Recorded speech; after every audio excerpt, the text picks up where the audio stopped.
Good afternoon, good evening. This is Codebase Alpha. I'm SMB, and we're on episode 49. And we're going to continue today to look at our text adventure. So last time we started to map out how to create these wandering monsters. So we got some dwarfs which kind of wander around and harass the player until they can kill him. And we kind of did a very basic setup for that, so that we had some dwarves that wandered around. One of the dwarves we actually got comment out of the code because we haven't got any rooms around them for him to move, so he kept crashing the system. But apart from that, the dwarves did wander around and did encounter the player and did on a couple of occasions kill the player. So what I want to do today is to refine that design, because it was very much kind of in my philosophy of doing the simplest thing that could possibly work, and then seeing where that took us in terms of how we designed the Wandering Monster system. So let's pop over into the code and have a look what we've got. So here we are in the Adventure Game class, and there are a number of problems here which we probably won't address today, but we've actually got our Wandering Monsters get initialized here in this block of code. And these locations, of course, are coming from the Colossal Cave, and the locations really aren't known at this stage. The Colossal Cave initialization, where it creates the dungeon here, that's what creates the locations. So it's a bit kind of back to front that we've actually got locations from Colossal Cave actually appearing here, when we could actually plug in another dungeon into here, really. It's only in theory we could do that. It's just I don't think in practice it would be quite a task, unless we use exactly the same kind of items and things. So yeah, it wouldn't be an easy task to slotting another dungeon layout, but it is possible in the design. So this is kind of breaking that kind of design ethos by having things which are fixed according to what the dungeon layout is. So we need to deal with that eventually, and we need to deal with this commented out character here, who's the one that starts off at the complex junction, and we haven't actually got any rooms around that. So as soon as he tries to move out of the complex junction, he kind of crashes. And we've got this interesting character here, which is the sixth of the dwarves. This is going to be our pirate. And the pirate acts differently to the other dwarves. The pirate can sneak up on the player and steal all his treasure, and then hide it in one of the mazes. So we're going to leave the kind of pirate. Pirate's just going to be an ordinary wandering monster to begin with, and then we'll refine how that works. We also put a lot of code over in Event Manager, and all this code here is to do with moving the dwarves around and attacking. And I don't think this belongs in the Event Manager. Certainly calling the code belongs in the Event Manager, but not the actual code itself, because it's to do with Wandering Monsters, and Wandering Monsters are part of the game. So there's a number of design kind of issues which we're going to face and we'll solve just as the kind of design really emerges from how we start coding. So I'm not kind of wedded to any particular kind of design at the moment. Fjord Snable, welcome to the stream. Not testing the result of a try get. Oh, that's over in here. Yes, I mean there's all kinds of things, and this is basically the simplest possible code that could work. So this is what we did last time, just to get us to get our characters in the right place, so that they can start moving around and we can see them move. So yeah, there's whole loads of stuff that we need to look at. But that's not what our focus wants to be today. What we need to do is to start to build out these dwarves that are wandering around and figure out exactly how that's going to work properly. And what I did just before the stream is I sketched out in this to-do some of the kind of movement rules. At the moment they kind of move around quite randomly, and that does mean they can get stuck in certain locations. So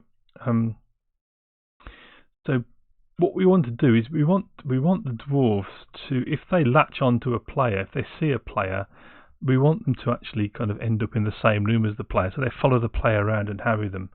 and that can get quite dangerous when there's more than one dwarf in the room with you. And we've also got to tweak some of these percentages. The attack percentage currently is 25% hit chance. Where's that?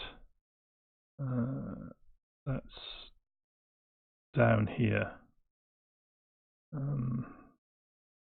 Yeah, we're rolling the hit. So we rolled hit with the dwarves. That's down here. It's 25%, which is quite high for the dwarves, and we might knock that one down a bit. But we might have the concept of angry dwarves that will get more accurate. And that kind of idea, when we got, there's an attribute now to the wandering monster, is where we start seeing that the current design, where basically the wandering monster is simply an array of locations.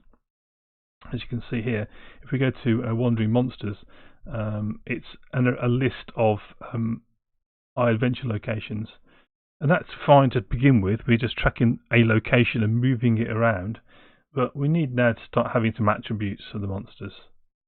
Individual attributes. Have they seen the player, for example, is one of them. Where have they moved from to? So this is their current location, but we need to know where they moved from. So I think I'll just sketch out a few more of these things. So we say if the player's nearby, we should move towards them, but should the player be in a dead end, we need to wait at the exit. And that might be quite interesting to get it to do that. Otherwise, they should move to a valid location. There's not a dead end on level 1. And also, the other thing we want is we want them not to stand still unless that's the only option. So we always want them moving forward and wandering around. And there's probably some other things we can think of as well.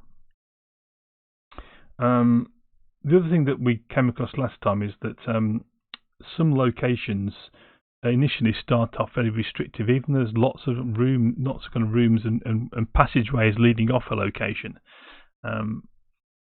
Then because there's some feature in the room, for example a snake which is blocking a lot of the exits, it means that the dwarf that's in that room really kind of ends up staying there, not moving around. And so I came up with the idea, and this may not last, it may evolve into something else, but that we would have monster valid moves. So this would be the dwarves, the monsters, can move around without being subject to the same restrictions as the player. For example, the dwarf can move past the snake, and so it's not restricted in where it can go to. And we've got this code here. Number of exits is looking at the monster count. So if the monster value moves is greater, in fact this is not quite right here. What I want to do is saying if there's any monster valid moves, we should use the monster valid move count rather than the player valid moves, because the player could be restricted more than the monster. So let's make that change. Make that to a 0. Let's go back and have a look over here. So yes, so I had the same. This is the right code. So the moves available to the dwarf are the number of monster valid moves. If that's greater than 0, use that, and otherwise use the valid moves. So that was the correct change we made there. So I think we need to evolve this this concept of the wandering monster here. Rather than being a list of adventure locations, it needs to be a list of wandering monsters. So let's explore that a bit. So let's create. Now we started off doing this last time. We created a wandering monster class, and that really was getting ahead of ourselves because there wasn't necessarily a need for it in the kind of work we were doing at the time. So what I want to do now is actually create that class, and we'll call it wandering monster.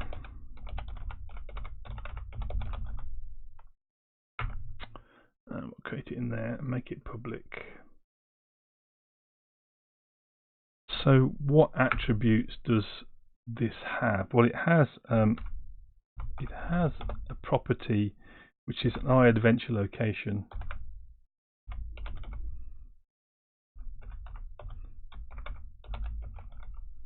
which is current location.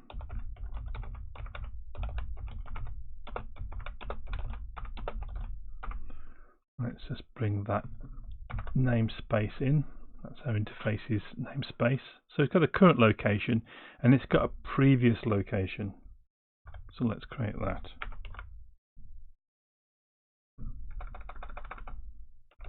Prev location. We want the concept of being enraged, although we may not get as far as using that, but let's create that because the idea that the dwarves get more dangerous when they're enraged might be quite fun. So we'll have is enraged. It's kind of going against how I normally work to create something. It's the old Yagni, you ain't going to need it kind of concept to create that ahead of time, but I've got it in my mind that we're going to be using something along those lines. And then we want a public bool has seen player. So this is going to be set when the dwarf has crossed paths with the player. Cody Beard, good evening, welcome. This is going to be set when the dwarf has kind of crossed paths with the player, and we want then it to kind of start following the player around and latch onto them. So that's probably enough to begin with. We can always come back and add features to that. So then we'll go over to our adventure game, and the wandering monster is now going to be rather than a list of iAdventure location, it's going to be a list of wandering monster. So let's initialize that, and we'll come down to here. Let's create a constructor for this class. So we'll say public wandering monster, and we'll have adventure location. So this will be its initial location, and we'll say that current location is going to equal location, and we'll say that when we initially set up previous location is also going to be equal to location, and by default is enraged and has seen player will be false, so that should be enough there. And then over in adventure game, rather than just adding a location, this time we're going to add a new wandering monster,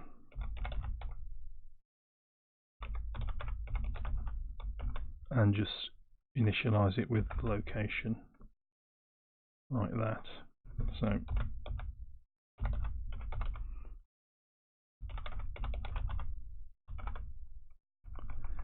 as I say, we're not set in stone with these designs. I want a new there.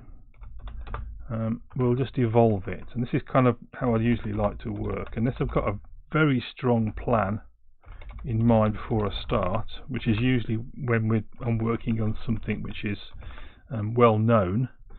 Then I usually tend to kind of write the simplest thing that's going to work and then see where that goes. And that's what we're doing here, because I don't 100% know how this is going to turn out.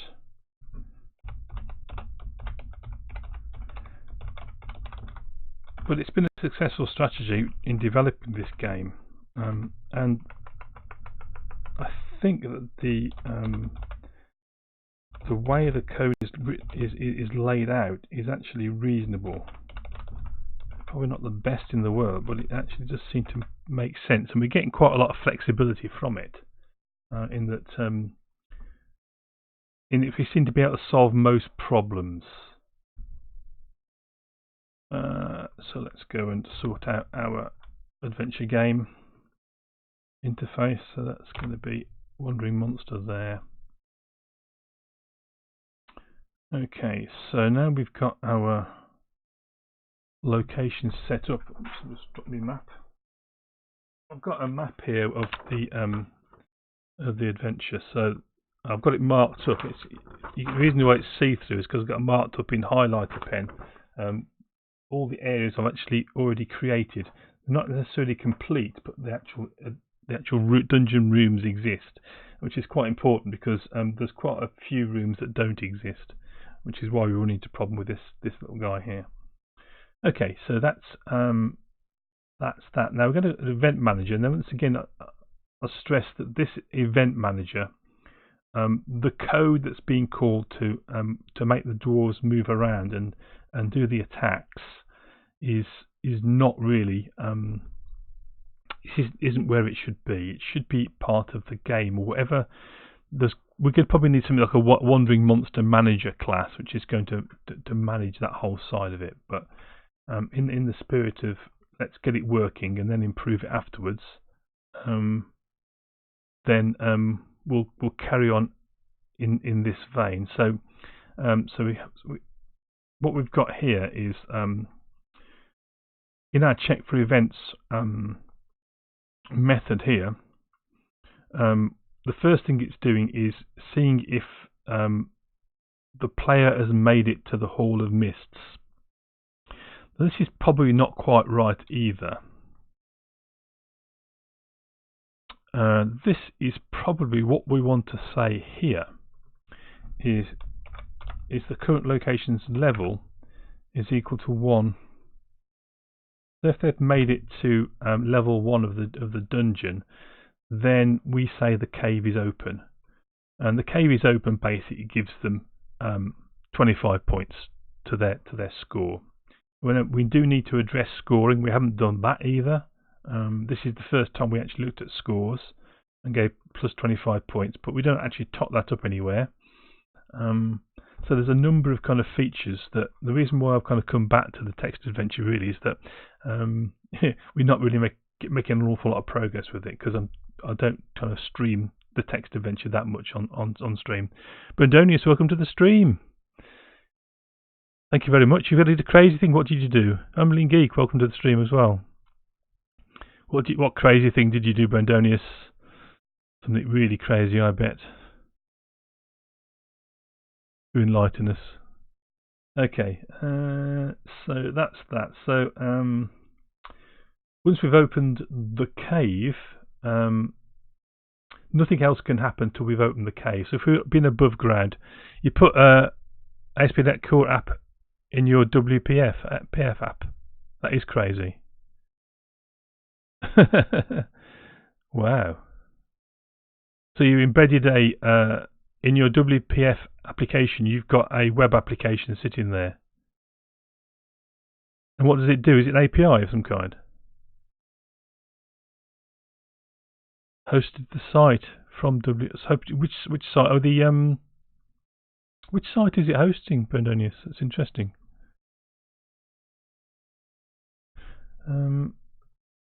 So if the cave isn't open, we haven't reached level 1 by any chance, then we don't do any more events. We bail out at that point. Then we get the game.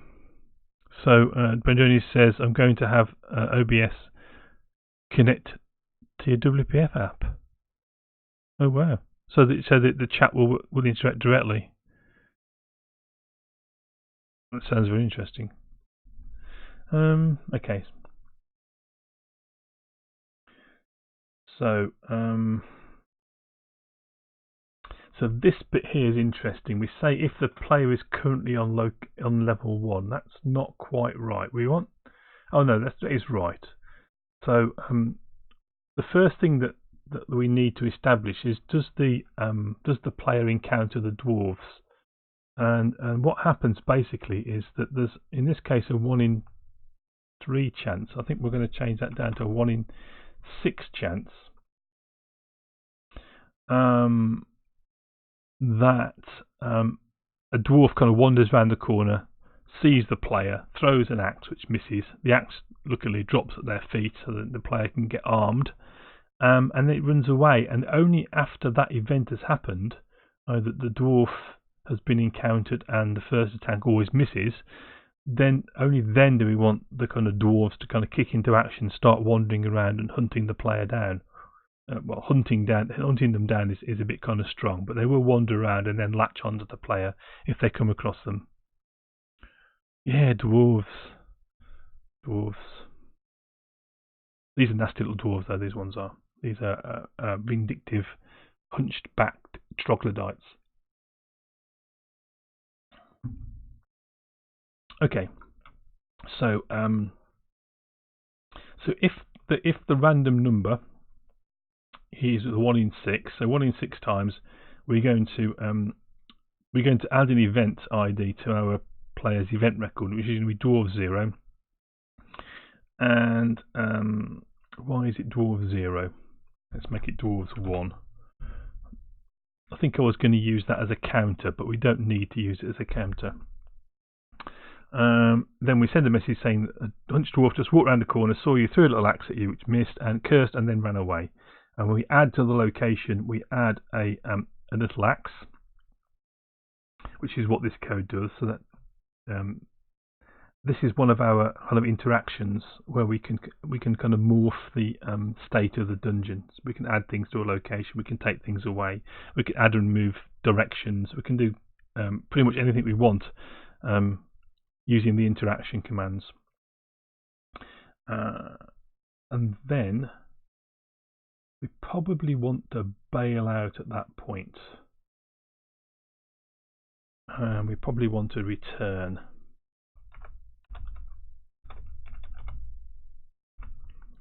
So if the dwarf event is not present in the player's event record, then we encounter the dwarf. We hopefully get to pick up the axe and get a weapon, and then on the next run through, it will skip over this section of the code here and drop through into this part, which says as the player encountered the dwarves yet. Then we pull our dwarves into an array and we step through. So this needs to be dwarf dot current location dot location ID. So location nowhere is it's a kind of a dummy location within the game, and basically what we're going to do is say that when a dwarf gets killed, it gets sent to nowhere. So you've been looking at the cameras, have you, Rambling Geek and Coded Beard? Yes, I had my eyes on the Logitech, the cheaper one, though, not the really expensive one. But I haven't got round to looking at Amazon yet. I might do that after the stream. I've no real need of a second webcam yet, but if I do my idea of actually building the Lego Saturn V as a special kind of series of streams, not coinciding with my normal coding streams, then I might need a second webcam for that.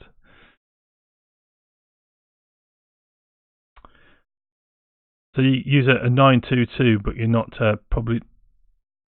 But you're probably talking about the 920. I can't remember which one it is.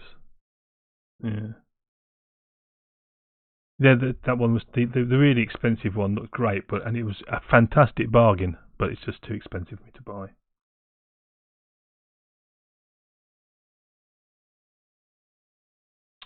So this is going to be. So we need to change this. Casing is wrong, isn't it? On the Wandering Monster, that needs to be a capital C and a capital P. So get that right straight away. Been doing too much C++ recently. An event manager, current location, capital C.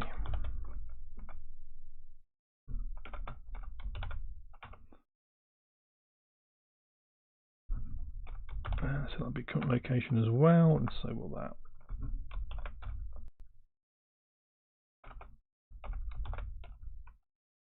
Okay. So we'll just make these changes, but they're not all we need to do.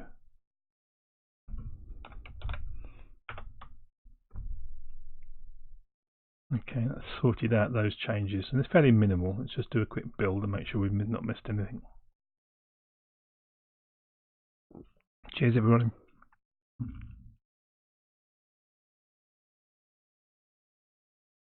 Yeah, Brendan, this is a prime day. I think it seems to be UK only. I'm not sure, but it was fantastic. I think it was down from well over £200 to about £125 for a really top kind of quality Logitech camera, which is amazing kind of deal. But unfortunately, it's going to have to pass me by. Okay. So on my pad here, I've got a whole bunch of things we need to look at. Okay, so okay.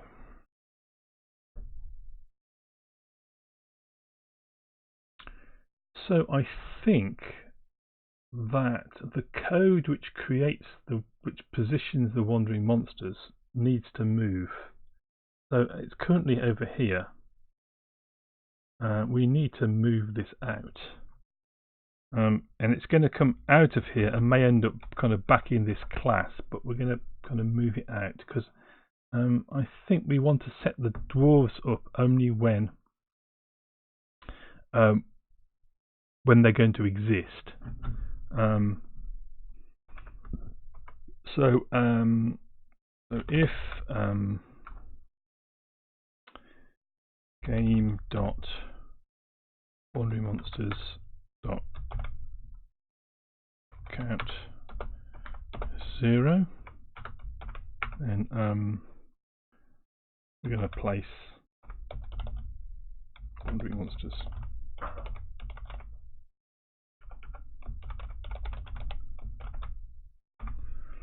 Let's create that. We'll put it there. And in here we're going to say basically that.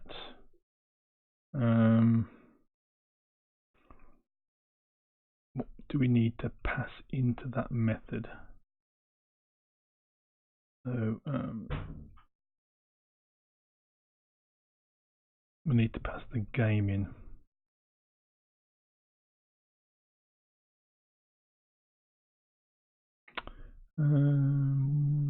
There, pass the game in. And what is game at the moment? It's an read-only adventure game.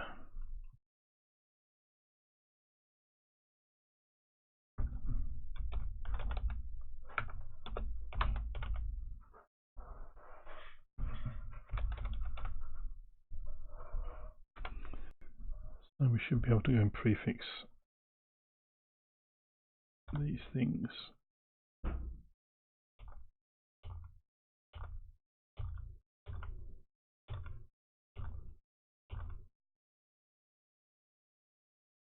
I missed the dot out. No, never mind.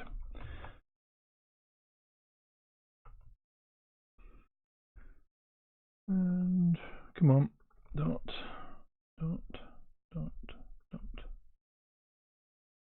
My ID is getting in the way there, isn't it? Sometimes the ID is helpful, sometimes not so much.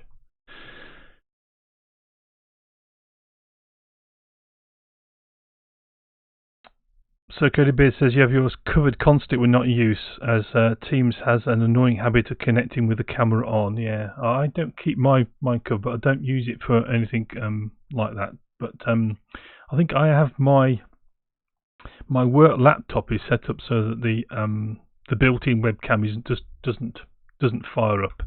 So it doesn't work. It doesn't come on Teams, and it doesn't come on Skype unless I ask it to. Retail, welcome to the stream. Good to see you.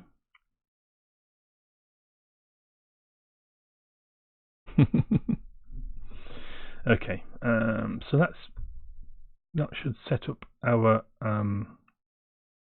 So what I would like to do though, so the danger we have here by creating the monsters at this point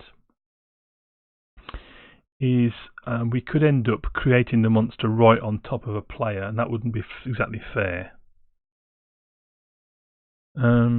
So yeah, column selection. I still haven't mastered that, you know, that the column selection.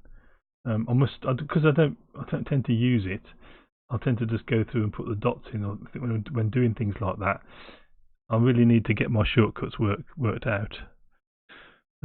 Yeah, so I didn't do that now. So what I was saying is that the problem we're going to have here, is when we create these wandering monsters here, we could be placing the monster right on top of a player, and that wouldn't be exactly fair. So we need to pass in there, I think, the player's current location.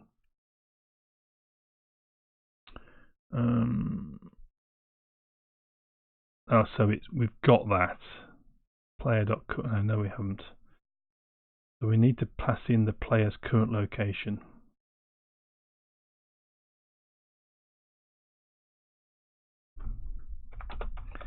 Player.current location.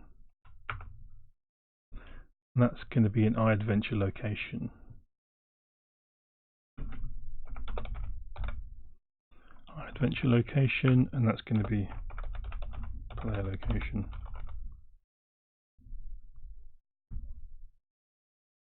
What I'm going to do is, I think I'm just going to whiz through. We're going to place the monsters, and then I'm going to say for each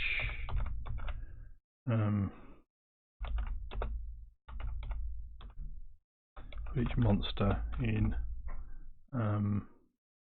This is going to be one of those things where we can't change it, isn't it? Well, we'll give it a go. In game.wanderingmonsters,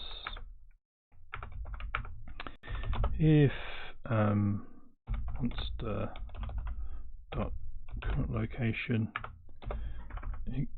values equals player location,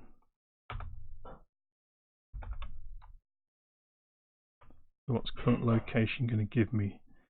Going to give me, we'll say .location ID.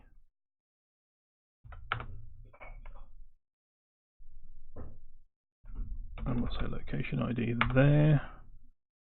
So if that is true, then monster dot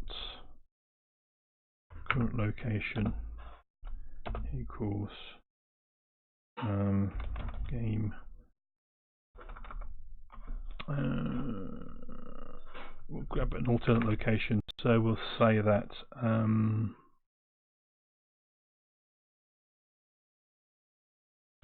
game.dungeon dot try get location, and it's going to be location dot. I think we'll put it. So if I bring up the map, one place where we haven't got a monster is if we got to zoom in here. There's this room here with a golden nugget in. We'll pop the dwarf in there, I think. So we've currently got one that's over in this area here, I think over here, one that lives down here. There's a couple up in the mazes, and then there's going to be one which is going to be created down in the complex junction, which is here, but we don't have any rooms off. I think might have bed quilt, but we don't have a lot of these rooms created yet, so can't. That's why that one's commented out. So I think we'll put the alternate location is going to be in the nugget of gold room. See how that works out. So this is going to be is it called nugget gold room. Out bar alt location. And we will do the Boolean checks on these try gets at some point. and that's going to be whole location, and then we'll break at that point. That should ensure that our player doesn't suddenly get a dwarf dropped on them as soon as they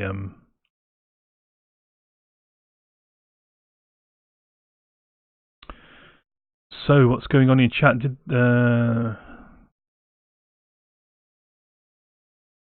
your monitor's on sale, Rambling Geek? So is those the ones did you buy new ones when you bought your monitor arms, and then you're selling some off? Cody Beards found a bug in Unity. Oh dear.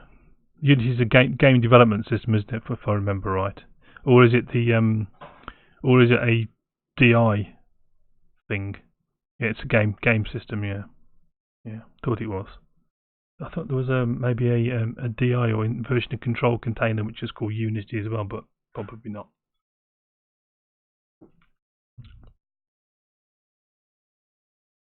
Yeah. Is the player allowed to see the map? No, but because with the internet being what it is, they can go and pull it off. But no, the whole idea of many of the kind of the puzzles in here is to kind of mess up your mapping. It's a bit like old school D&D, where part of the it was almost like a meta game where the dungeon master designed his dungeons to make them hard to map, so it disoriented the players because they would insist on kind of getting the squared graph paper out and mapping it out precisely. But the DMs in those days would kind of design the dungeons so that kind of up became down or left became right or whatever, and it all kind of a bit weird. This is the same here. We've got random locations, we've got mazes, which you need to use kind of skills to what's D&D. You need to use your kind of skills, your mapping skills to unravel. So we've currently got a couple of mazes in place. We've got the maze of twisty turny passages all alike, all built.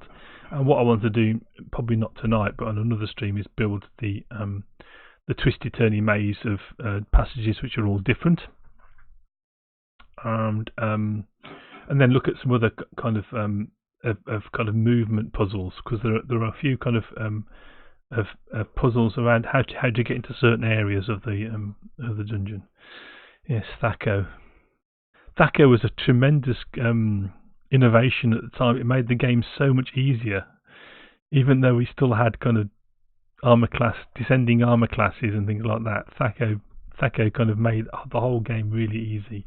And then, of course, in 3 or 3.5, they switched to descending to ascending armor classes, and then it became very easy. But yeah, I used to love Advanced Dungeons and Dragons was my game. Okay, so that should place the monsters. So let's follow along. So if the monsters haven't been placed yet, then place them. Otherwise, grab your dwarves.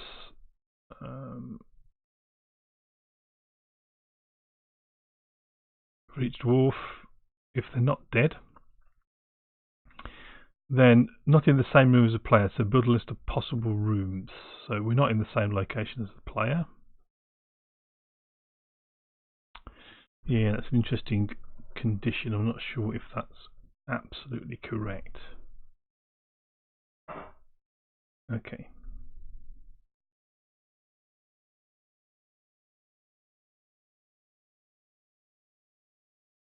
So what's the next thing we need to do? Right, I'm just going to bring up code, because I've got some notes over on code which I probably need to look at. I did make a list of all the conditions that we wanted to use for this. So, where are we?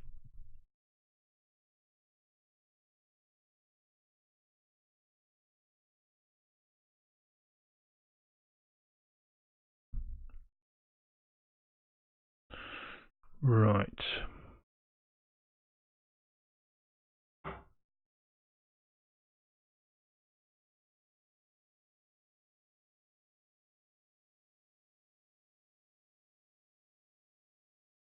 So, yeah, okay. So we built a list of all the moves the dwarf can make. This is our possible moves. Get the available moves, which is either the monster moves, and there's only one room which has got valid monster moves defined at the moment, and that's the Hall of the Mountain King. But we're probably going to need to go through and change that to make sure that all the rooms which have kind of blocked exits to start have the dwarf able to move around freely. We need to do something about the levels where the dwarves can move around the dungeon as well. We must remember to do that. I'll just make a note of that. We need to set the levels up properly. Okay, so this is this level 1 thing. Okay, so get the dwarves moves available. So, and add the possible moves.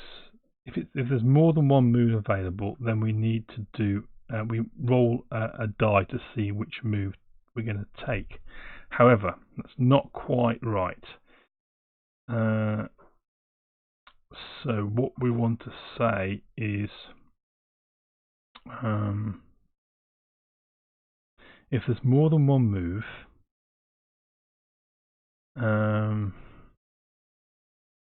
so we don't want them to stand still.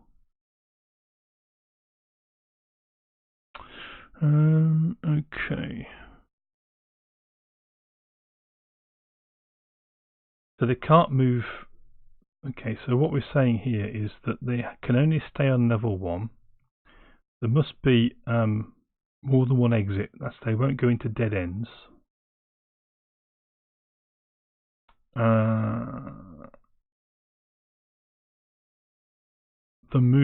The destination mustn't be the dwarf's current location.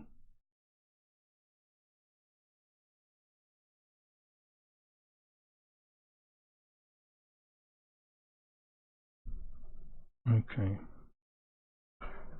So in this case where we got more than one move available, that's interesting. I wonder what actually comes up when we do that. So where's my written notes? Okay.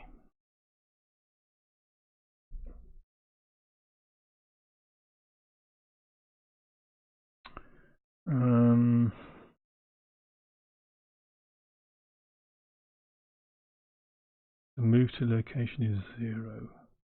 Possible moves count greater than 1. Move to location is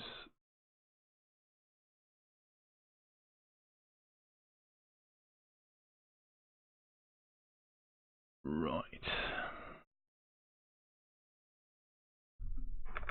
So we want to see, has the dwarf seen the player?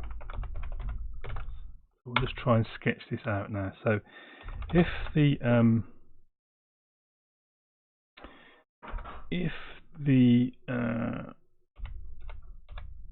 dwarf dot has seen player, and the player location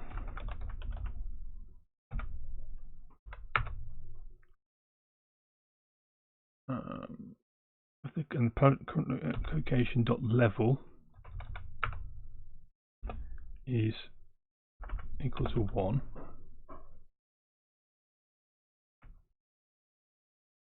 So that says that we've seen the player and the player's still in an area where the dwarf can move.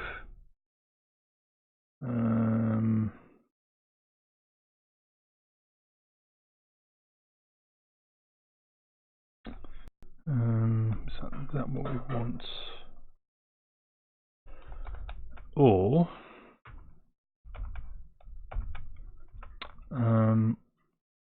the dwarf dot previous location, dwarf dot previous location dot location ID equals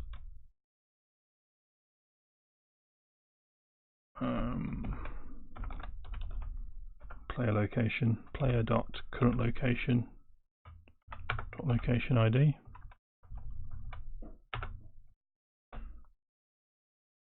Or dwarf dot current location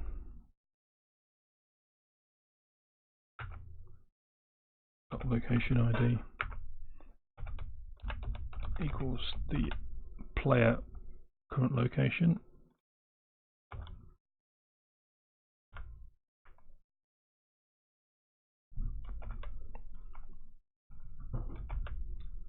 if any of those we can move that bracket up there.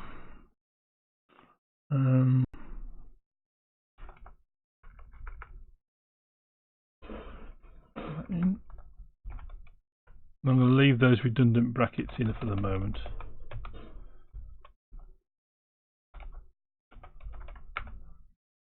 Oops, lots of blank space here. Let's get rid of those.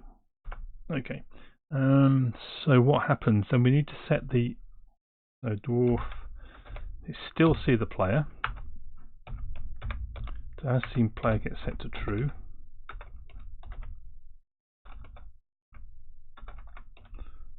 Oops, I'm really on one of those typing days, as you probably guess.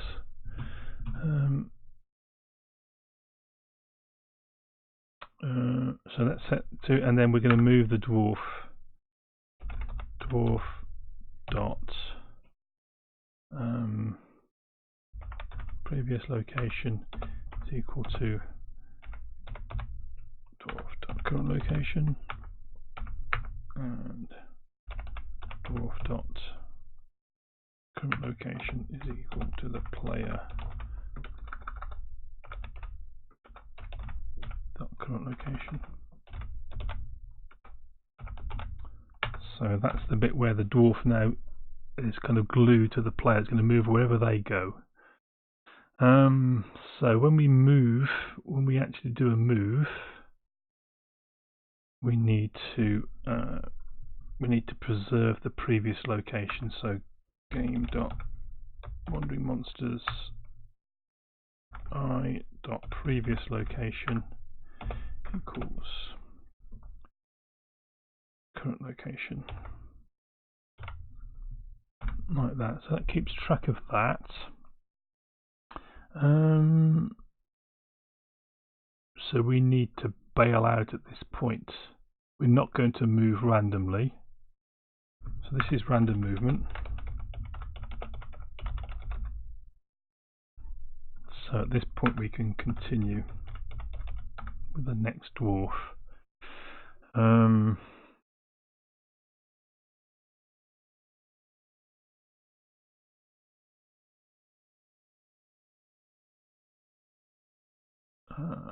I++.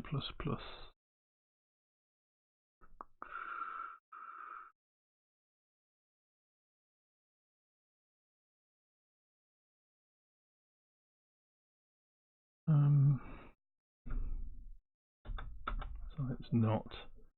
So then, as I say, if we may change all this, it needs a big refactor, I think. If dwarf dot, so this is if they haven't seen the player.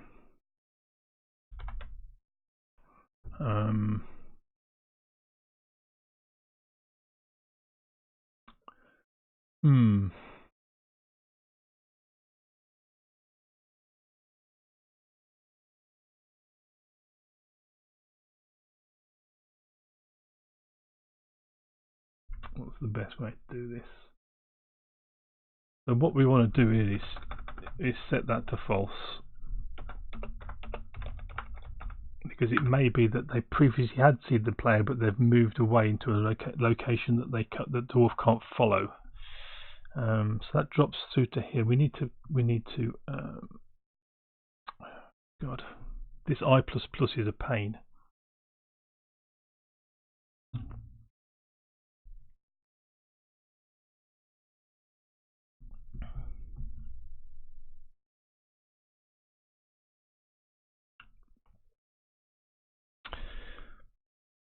So, Gordon Beer says, "Dang, you want speakers for your office, a new case, and now that camera. You're going to have an early night before you spend a lot of money." Yes, thank you very much, Roman Geek. I'll see you on your next stream.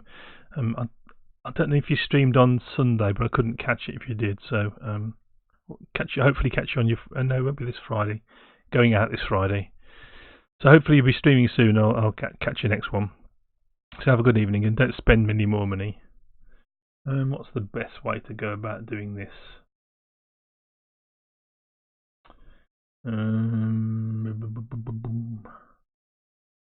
So we want to. I++ is paining me.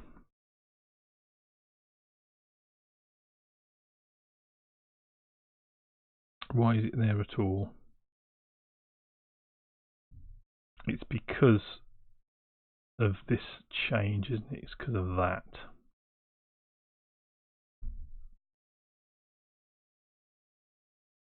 I bet that's gonna. I bet this will fall over then. This.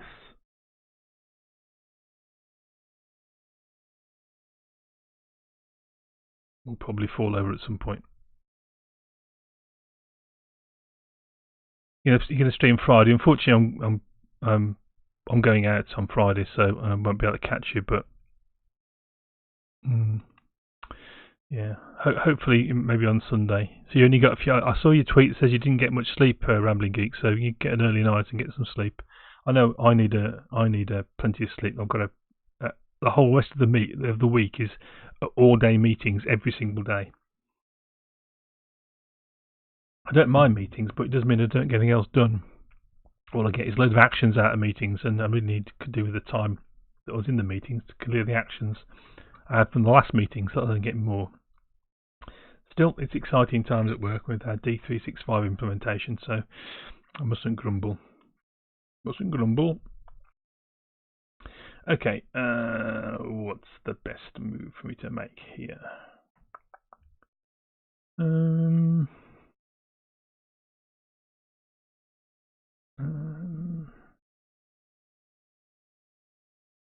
Tell you what,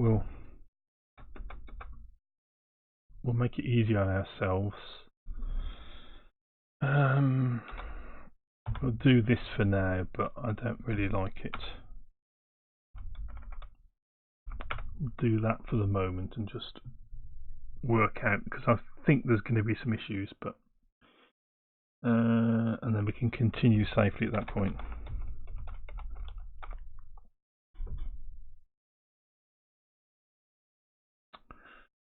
So if they manage to drop through here, so they haven't already seen the player.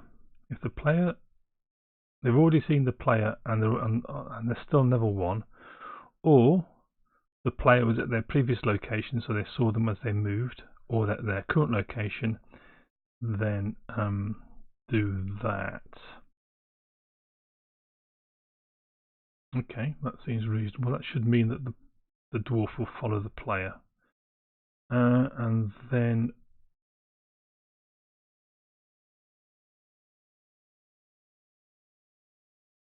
seeing how many dwarves are in the current location, and then we are rolling to hit for the number of dwarves there.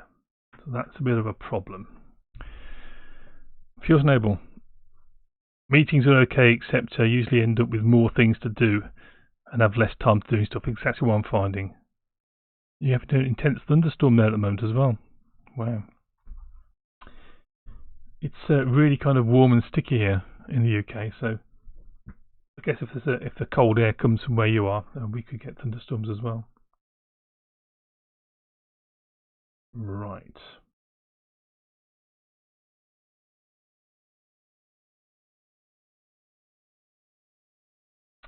Okay, so we need to kind of modify this code now, because we only want the dwarves to attack if they didn't move this turn.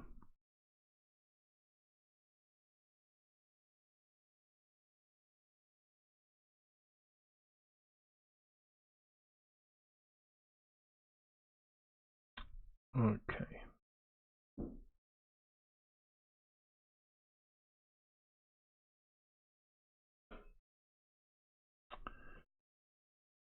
So we dealt with all the movement here.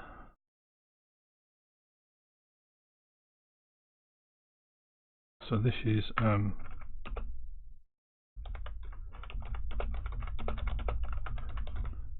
stick with the player. Now let's do random movement, and you've lost sight of the player at that point. And then down here, we want to know how many dwarves are in the same location as the player.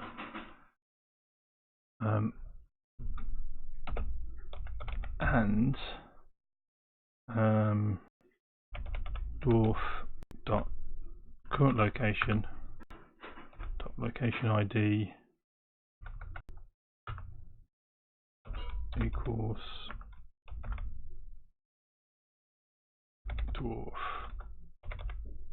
dot previous location dot location ID. So they didn't move.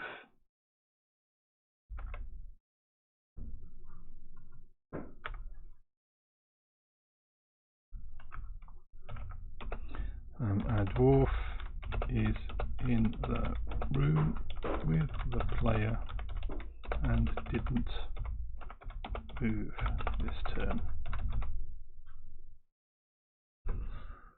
Okay, so that counts up how many dwarves are in that state, and then those dwarves will attack. But we do need to say that there's a dwarf in the room with the player.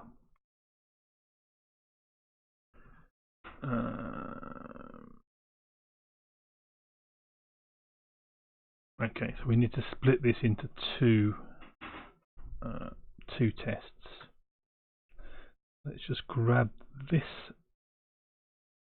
test here. So we do need to alert the player that there are dwarves in the room with them, but they only attack if they didn't move. So var num attacks equals 0. And then we'll increment that, and then we'll say if what we said before, if that dwarf didn't move, then attacks num attacks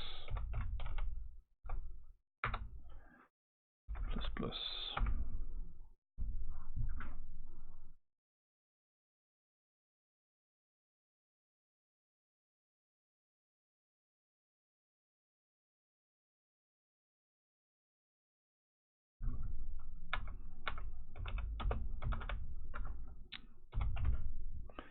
Attacks is 1, then we're going to say that.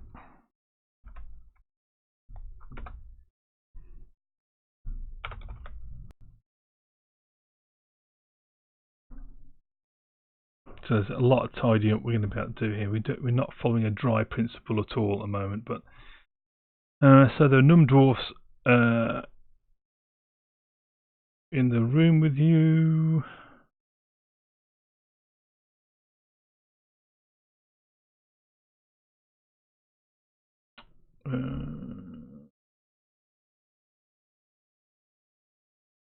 The dwarves lunge at you with wickedly sharp knives. So this is going to be num attacks.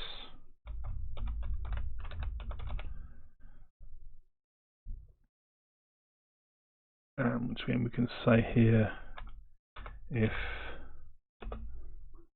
num attacks greater than 0, then we're going to do that.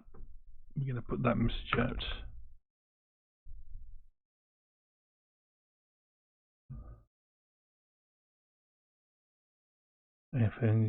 Then we calculate how many hits there were. So roll to hit. Very Dungeons and Dragons now, isn't it? So it's not dumb words, it's num attacks.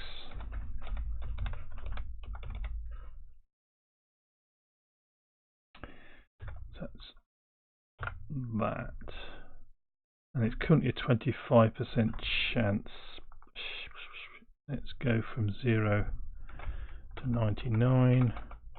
rather than 1 to 100, and then we'll say less than 20, 20% chance. 20% chance of being hit. That's probably still quite high. Chris Jones, welcome. I'm doing very well, thank you, Chris. Thank you for joining the stream. It's good to see you. Okay, I think it's time that we run a bit of some tests and see what we can make happen in this bit of code.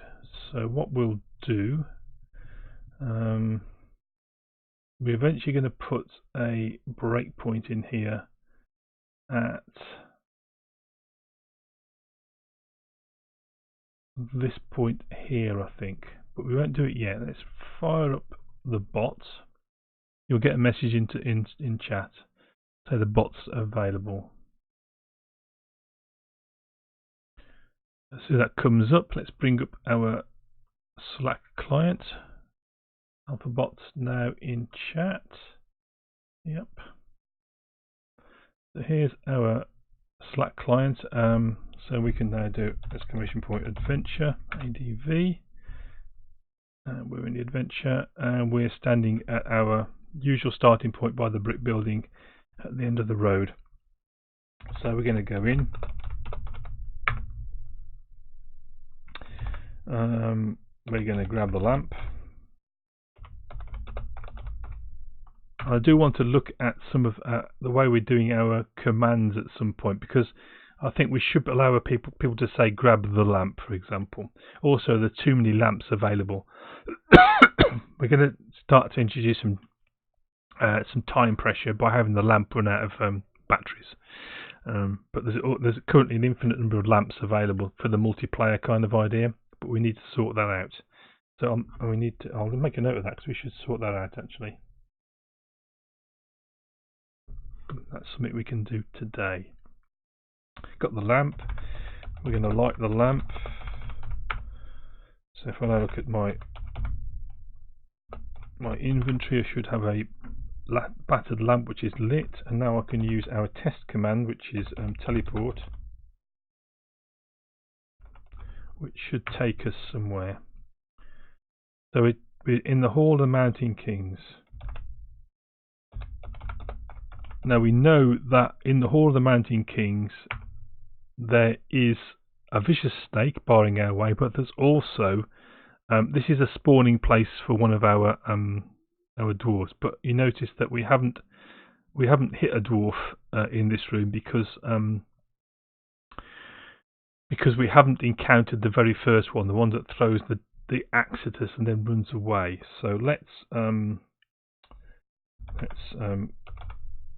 go up from here. Oops, I have to go up. I need to sort that out. So we're in the Hall of Mists.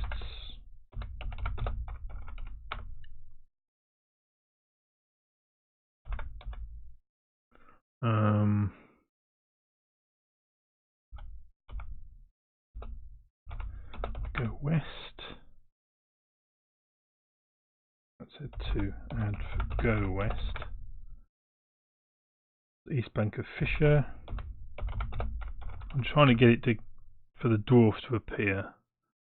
Eastern side of a white Fisher. Go east. All of Mists. Go up. Top of a pit. Go down.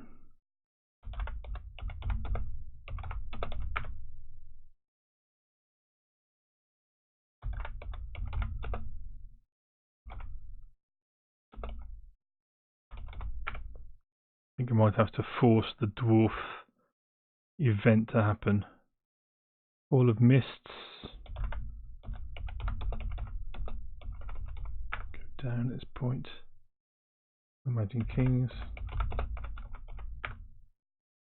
Yeah, there's the snake. We've got no way of dealing with the snake at the moment. So let's deal with that. X, Y, Z, A. Why use our magic word? Nothing happens. Fantastic. Why did nothing happen? We're in the wrong place. Okay.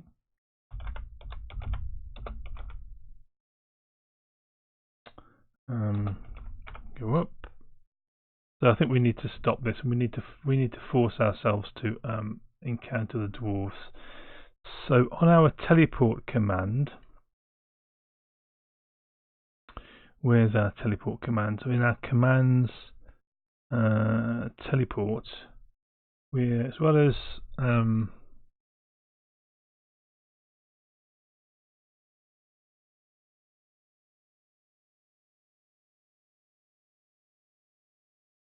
we don't need that code.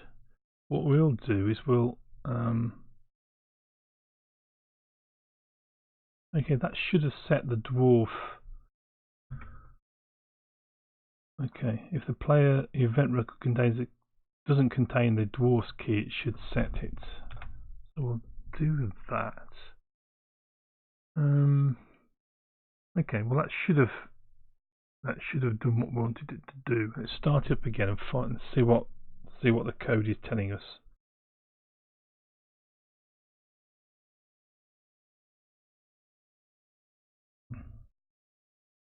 Okay, so we want to be ready here.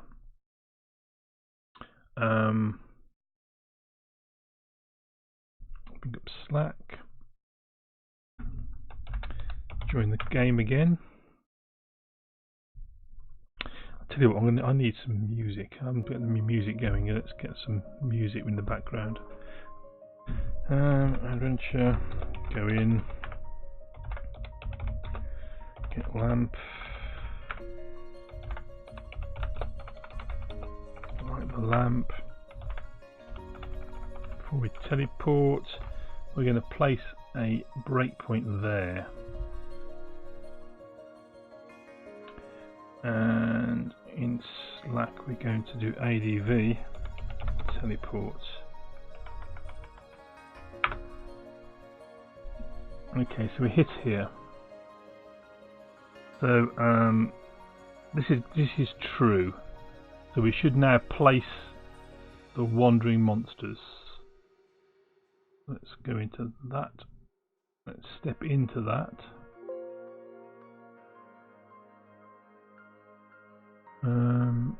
So the player's current location is Hall of the Mountain King, and Hall of the Mountain King is one of the locations where we're going to try and put a dwarf. Let's place a dwarf in that place. One in the Fisher West, one at Y2, one at All Like 3, one at the Pirate Cave, Chest Cave, and so in this case this is true, and we put that dwarf in the gold room, and then we break because we've already found the one monster which is already in the location. Okay, so we could force an encounter with a dwarf. So let's see if the dwarves now are going to move. So dwarf current location is nowhere, it's not. So this is dwarf number 0, which is the one that's currently in the gold nugget room. The gold nugget room, that is there. So that he should be able to go up those steps and enter the Hall of Mists. So let's see where he ends up. So we're not in the same location as the player currently. What moves have we got available to us? We've got one move.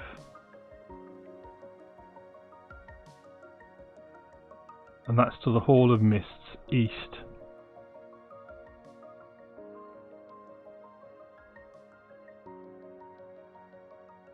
Add that as a possible destination. And we should drop out. We haven't. It says has seen player. So that's not true, is it? So has seen player is false. and the player is on location, is on level 1. Previous location, Hall of the Mountain King. Oh, that's why. So I didn't set that. That's interesting.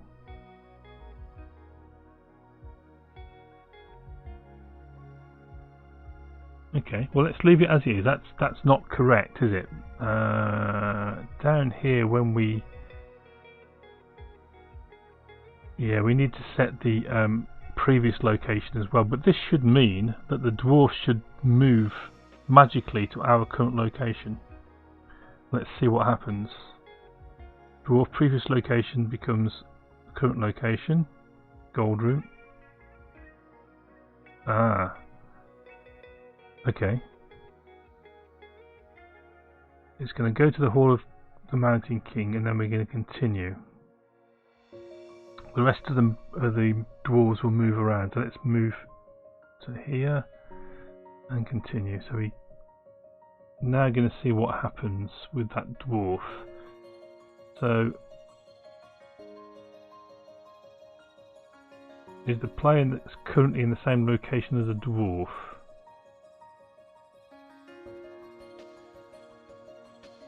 Ah, that's the problem. That test is wrong, isn't it? It should be dwarf.current location. So let's fix that.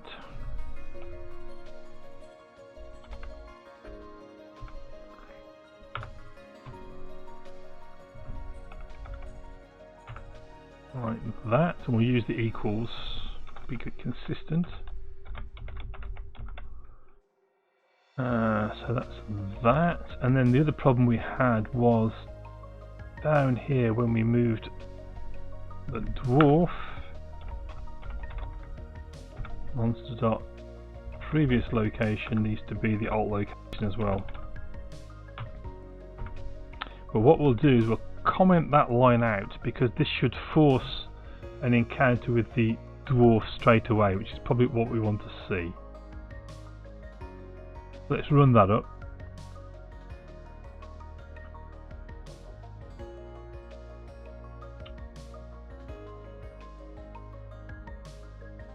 Okay.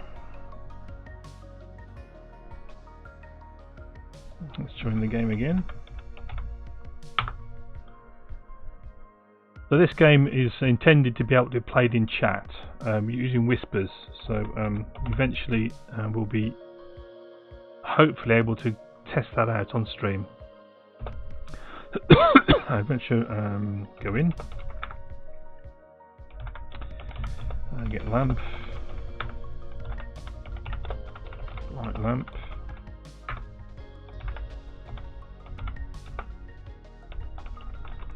So once again we're going to put our breakpoint at the right place, which is there. Good. So we'll do our teleport.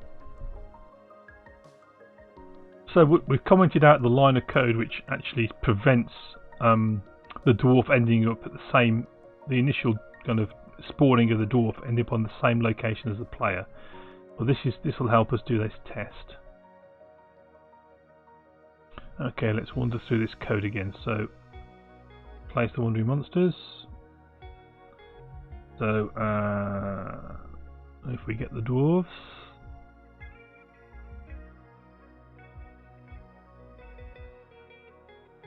then we've got one which is in the Hall of the Mountain King, and that's where we've just teleported to.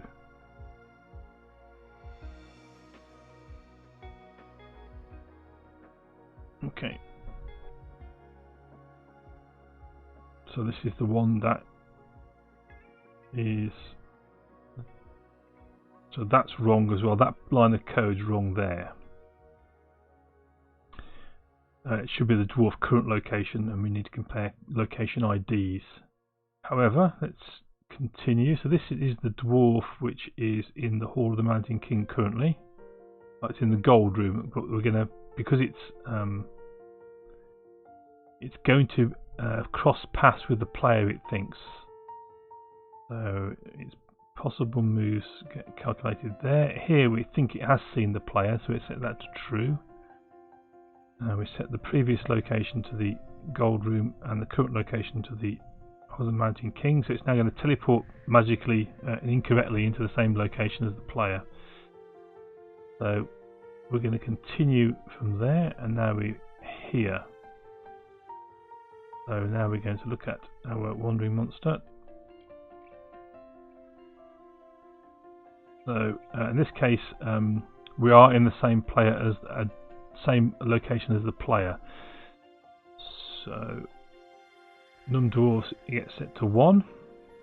This is code rush visual debugging, which is really useful.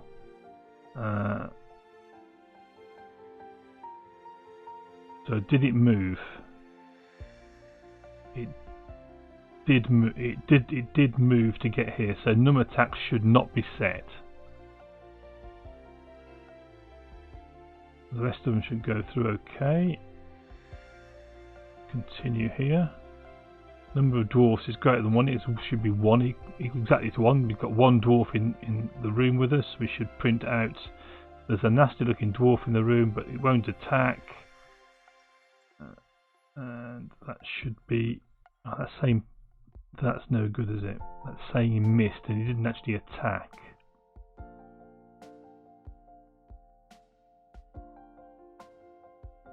Okay, well, we'll see. Let's continue that and see what it put out on the screen for us. It says there's a nasty looking dwarf in the room with you. If you missed, you definitely dodge out the way of danger. So that's an incorrect message.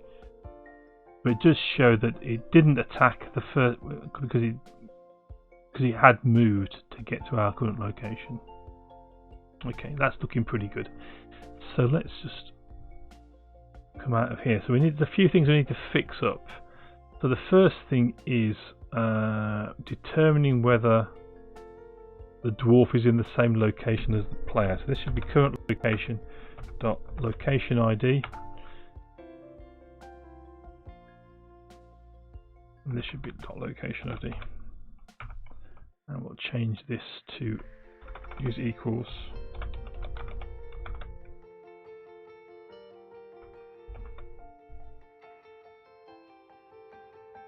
And just reverse the logic. So if it's not in the same location as a player,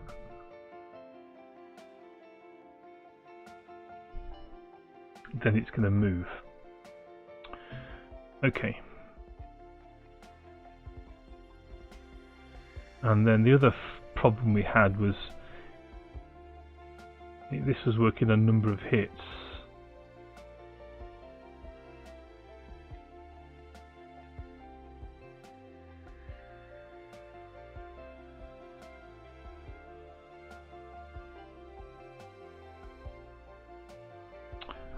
So here we can say else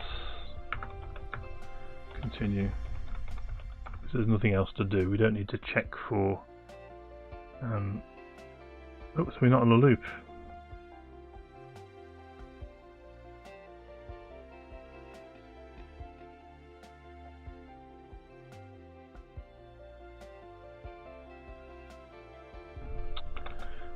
What we can say here is if num attacks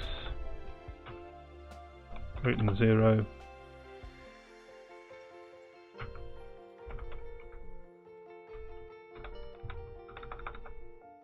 then we'll do this bit.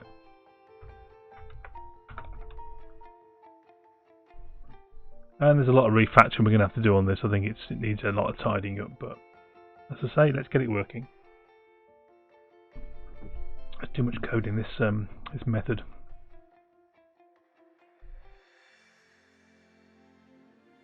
Okay, I think we need to go back and change that chance of encountering the dwarf initially back to a 1 in 3 chance.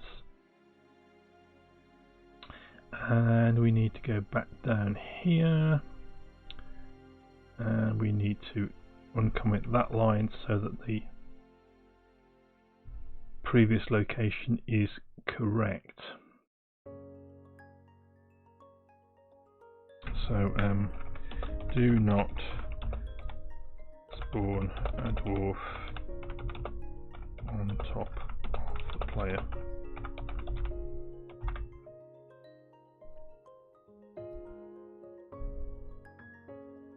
And we'll change this to spawn rather than place.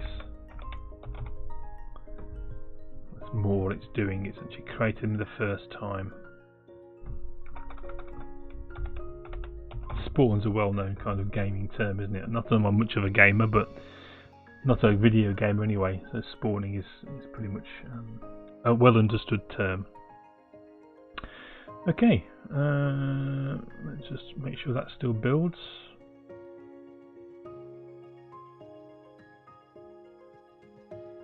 Okay, so let's remove this code now.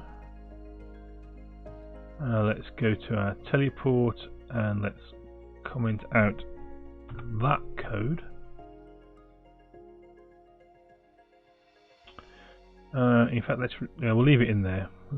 Let's not use teleport this time. We're going to run through the initial portion of the adventure, just to see what exactly happens in terms of that initial encounter with the dwarf. So let's run it up and give that a go. So we're going to run through the initial kind of getting into the cave.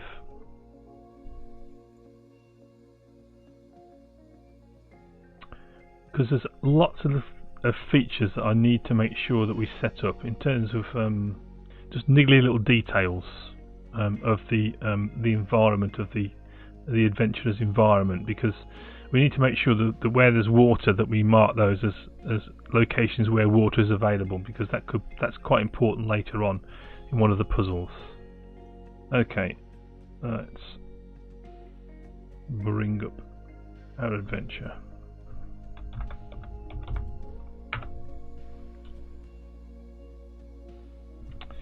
So we'll once again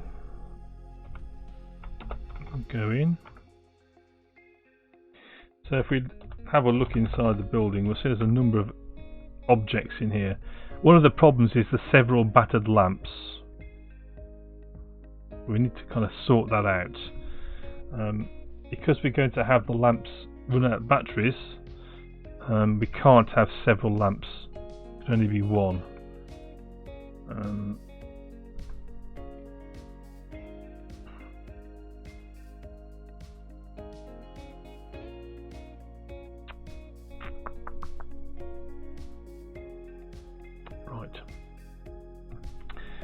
So we need to implement a take all or get all feature as well, which I haven't got. So take key, take lamp,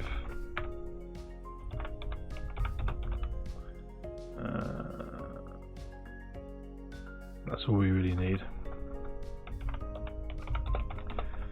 Go out. Go south, following the stream. Go south, just splitting the rocks. Go south, there's depression. We look in there. We'll see there's grate, so we can unlock. This is an item which we can unlock. This is also a singleton item, so it exists in both rooms. So this is we're basically in a dungeon room here above the grate, and there's a dungeon room below the grate, and they share the same grate, so it's a shared object which is implemented as a singleton in the code. Unlock grate, go down, light our lamp, look around. So you can see there's a strong steel gate. We're below it now. There's the ladder going up. We need to go west. Go west.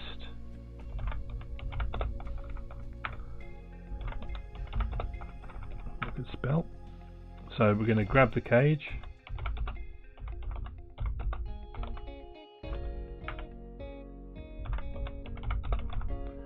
Go west again.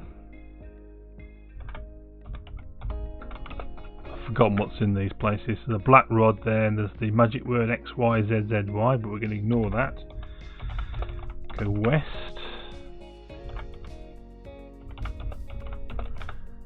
We're in the bird chamber. There's a bird in here.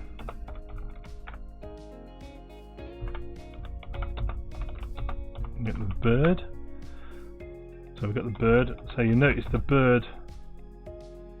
If I do inventory, the bird's in the cage. So it doesn't. It needs to be sulking, the bird in this case, unfortunately. So we need to change. We need to set up so that the bird's state changes from singing cheerfully to being sulky because it's in a cage. But you can only get the bird if you carry in the cage, basically, in that case. So now we're going to go east again.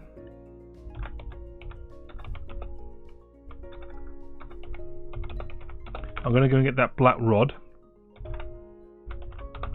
The reason being that if you've got the rod, you can't catch the bird. Oops.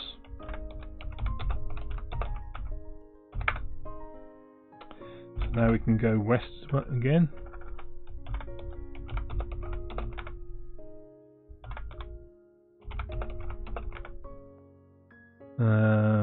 Contorted our body. Okay, and go west again. We're going to go down. And this should now end us in the Hall of Mists, and we've now opened up the cave. So we're now in level 1. So at this point, we should start to look for do we encounter a dwarf? So let's pop. So we should have had 25 points. So let's pop a breakpoint there. And then go west. So we've hit here, and we do have that. We don't have the dwarf event, and we've not encountered the dwarf this time. So we should now skip over the rest of it. We haven't got a clock called dragon, and we should be able to continue. Okay, that's good. So we're gonna try and go west again. This time we still haven't encountered the. What random number do we get? I wonder. Okay, didn't encounter the dwarf there. Can't go in that direction. Try look, see where we can go. So and go east. It's here. This time we are going to see the dwarf, so let's continue. So Hunched Dwarf just walked round the corner, saw you, threw a little axe at you, and it was missed, and cursed and run away. So if we do adventure look now, we should find that there is small axe here. Get axe. Okay, so some of these things. Okay, this is definitely a turn. So let's see what happens on this one.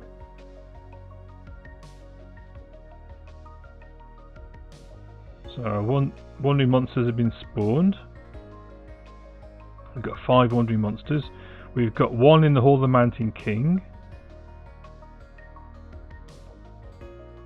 So they're all in their starting positions. They haven't moved yet. So let's see what happens when they move around. So the first dwarf isn't dead. It's going to figure out how many moves it's got.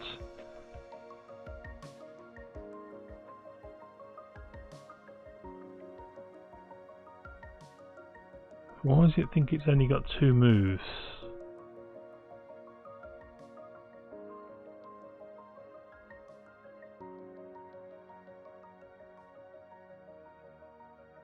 Okay.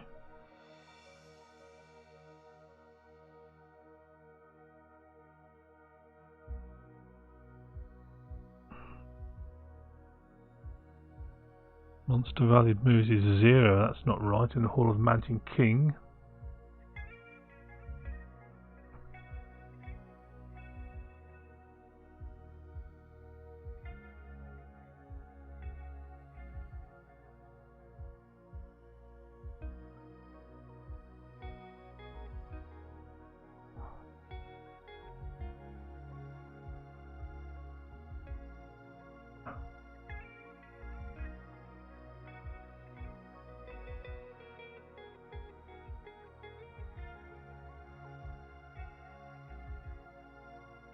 Move to location 1. I'm not sure how it's going to get to Y2 though. But it says it was going to go to Y2.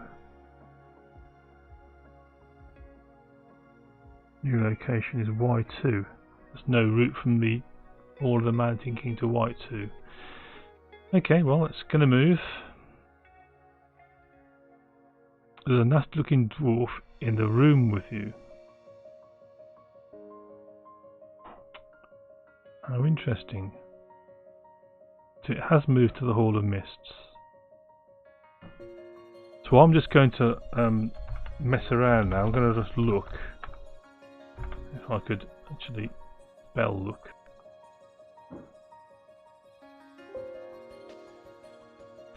Damn. Okay. I'm going to just check out that location because that didn't seem quite right. So adventure location, locations, Hall of the Mountain King.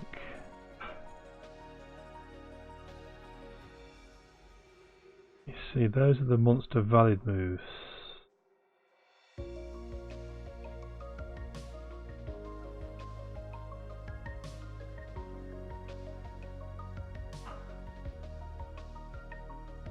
It's got a lot of moves it can make, none of which are to Y2 though.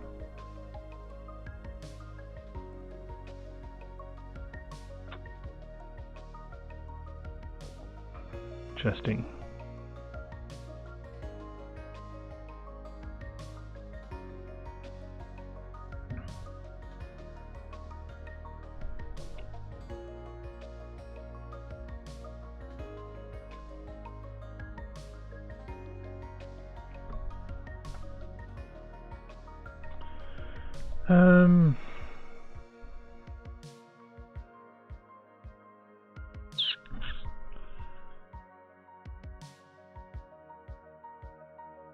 Let's reinstate this piece of code and check out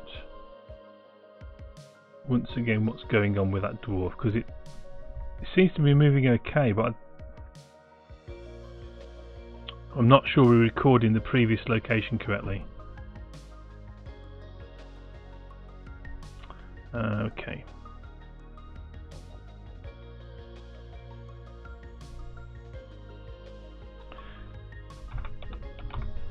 So let's adventure again.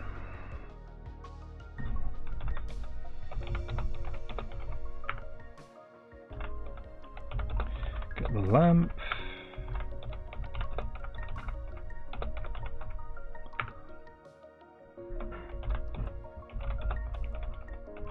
Teleport. This time we're going to put our breakpoint in here again. There.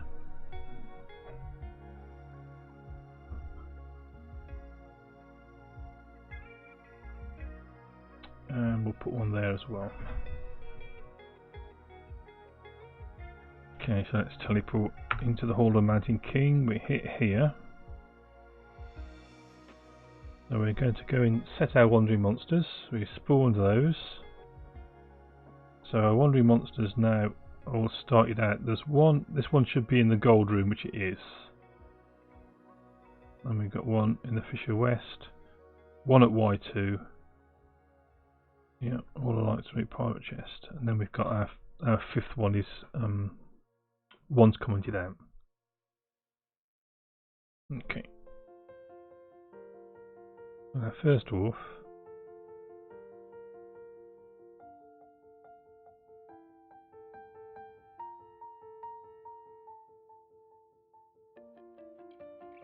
We've only got one place we can go to, that's the Hall of Mists East. Haven't been seen. Wandering monster. And the rest of them are going to move around.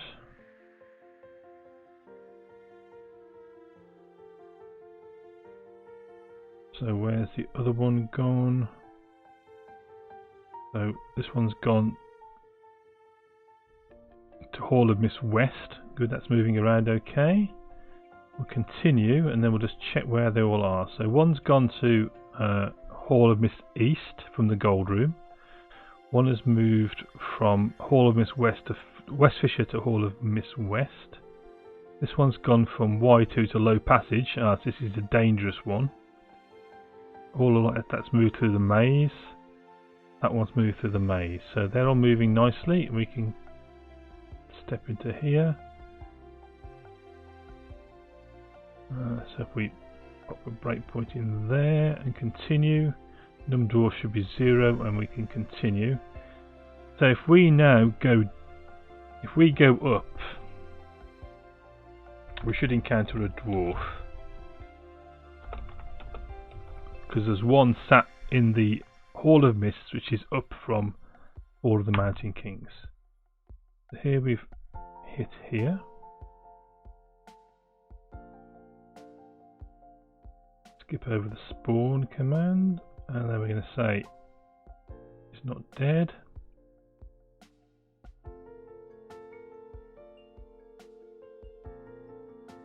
Where are our monsters? So there's one in the Hall of Mists East, which I think was where we are.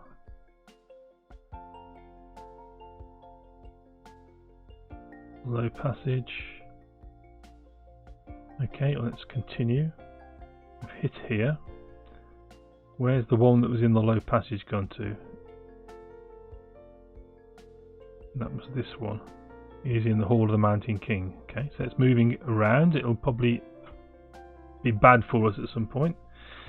Let's move on. How many dwarves are there? So there's one dwarf in the room with us. Let's continue. So if I now just do a nonsense kind of move by just looking, I should risk an attack.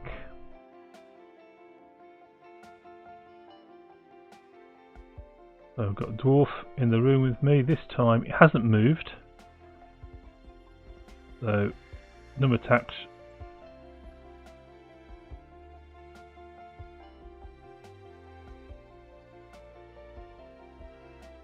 Oh, that's interesting.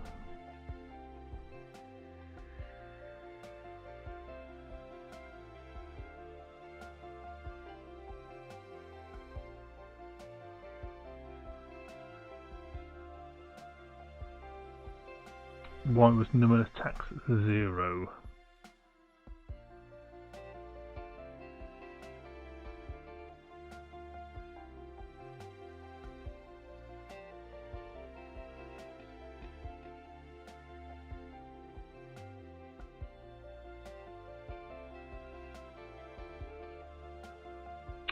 Okay, it's because I'm not resetting the current location is the Hall of Mists East, and the player location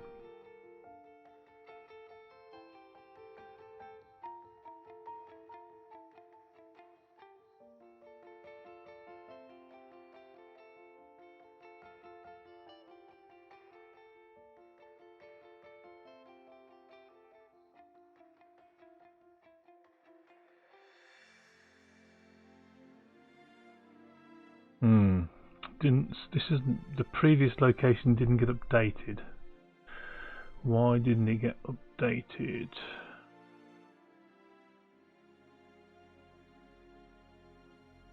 Previous. Okay, well let's try that again. I think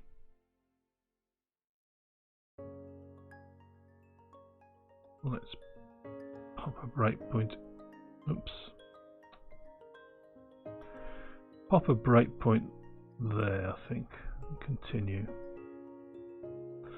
So there's a nasty looking dwarf, so I'm going to just do something stupid again and just ignore it. I'll look again. So, the dwarf hasn't seen the player and the current location is 1. Previous location is Long Hall East. Is it really?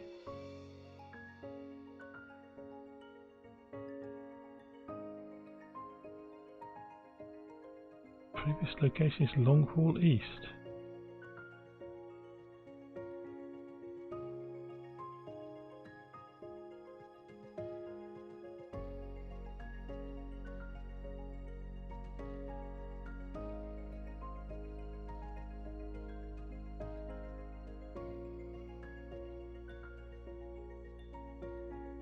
seems to be getting messed up.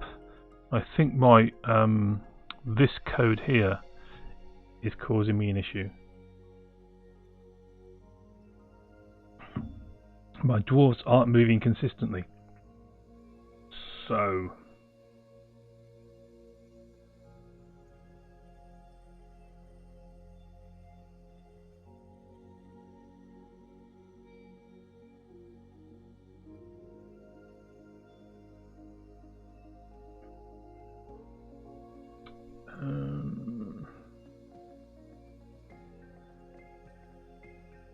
okay, well, let's try.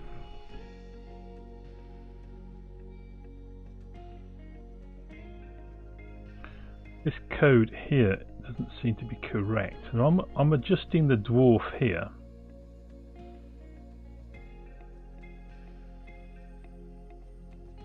So why can't I do it here? So why can't I say dwarf dot previous location equals dwarf dot current location,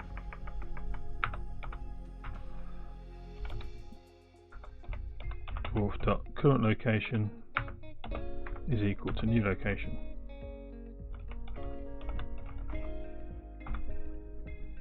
Why can't I do that and comment that out? I think that's what's happening with the dwarves are moving around, but we're not tracking them correctly. They're just getting out of step. That's nicer than having all this rubbish with plus and minus one, adding one to it. Okay, let's run it again.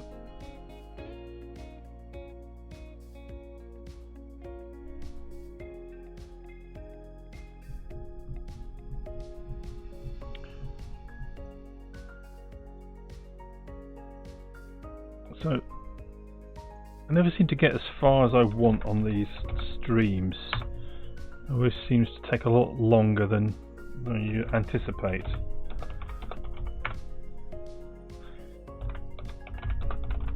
The lamp.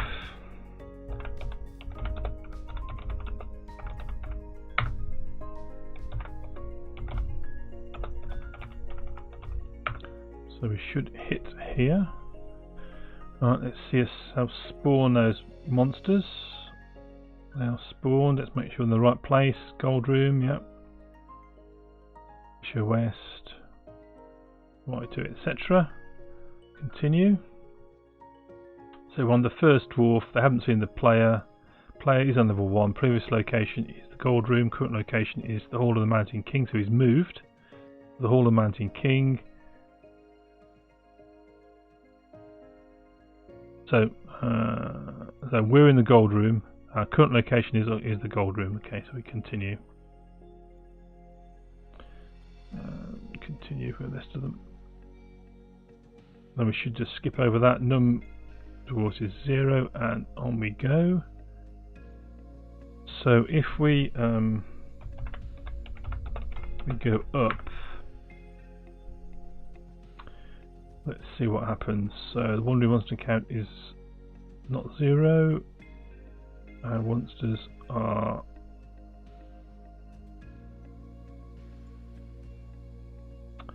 so the one we're after is in the Hall of Mist East. That's where we've just moved to.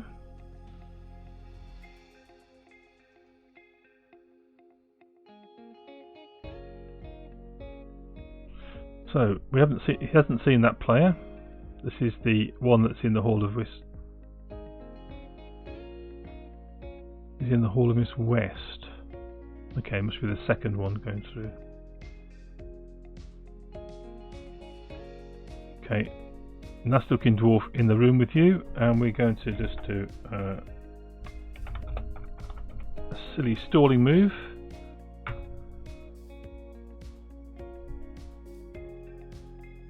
So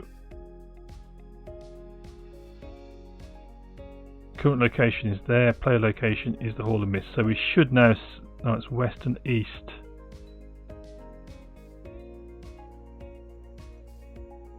Okay, let's look at the map. Has he come out in the west area? Where's my map? So it looks like he's in the Hall of Mist West. He's come out here somehow. Okay, he must have gone that way, whereas I moved up here.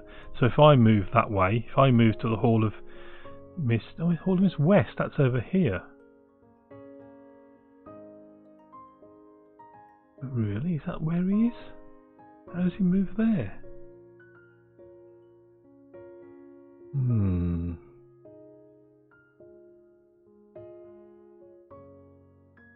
Hall of Mist East. Yes, first one.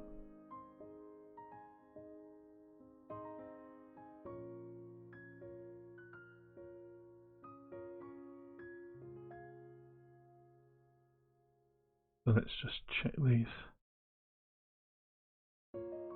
As seen, players false. He's in the Hall of Mist East. As seen, players false.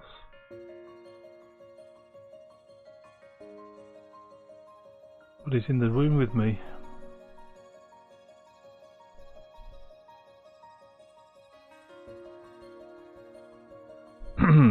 Okay, slightly confused. If I just look again.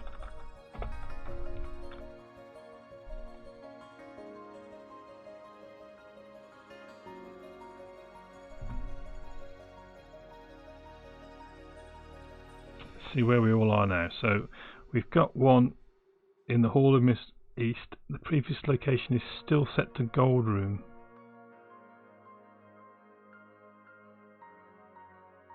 Let's step through for him.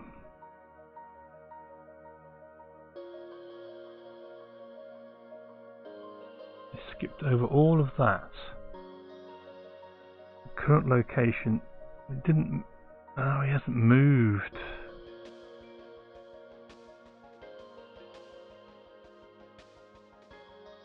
He is in the same location as the player.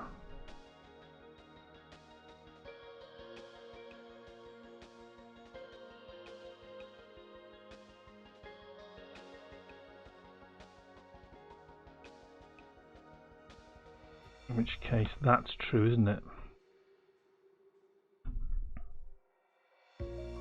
So, numb dwarves at this point.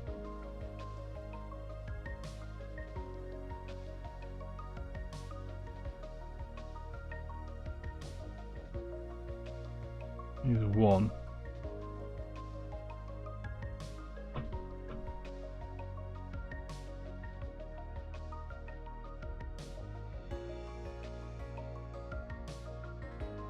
Yeah. So this test is it's failing because of this test.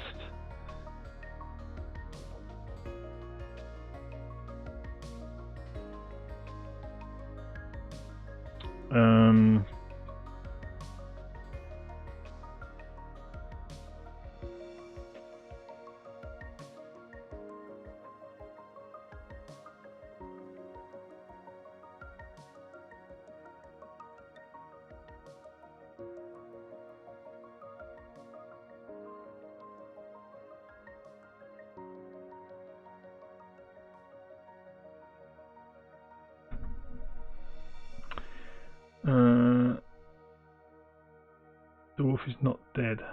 If the current location, so this test here, I think is irrelevant. We need to get rid of that test.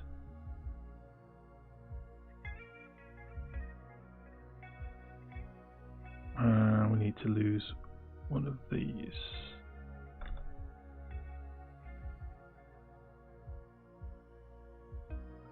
I think that is the problem.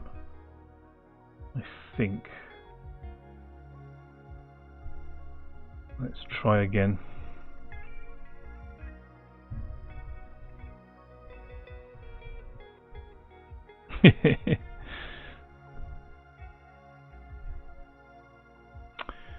Okay. It's easy to say work faster. Just everything seems to take such a long time. I mean, your thought processes on stream tend to they're not as quite as agile or as you're not quite as quick on the uptake a lot of the time on stream, because trying to talk through your thought processes, keep an eye on chat, you know, and do other things is I don't know. I find it quite hard. I must admit. It's a good challenge. Okay, so here we are. Let's start again.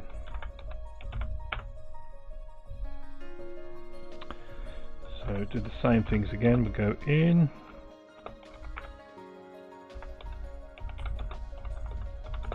Grab the lamp.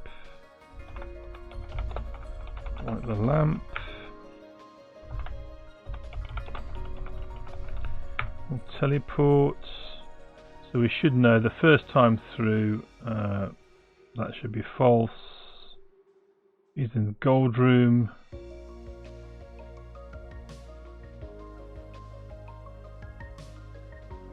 We're somewhere else. So if we just continue through those 5, we should skip through all of those and we're back here. So we're going to go down here. So we're going to go up because he's currently in the hall of mists. And so if we go up, let's see what happens. So dwarf number 1 is in the Hall of Mist East. That's where we've just landed up.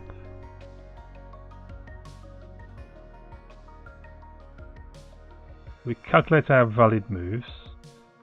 So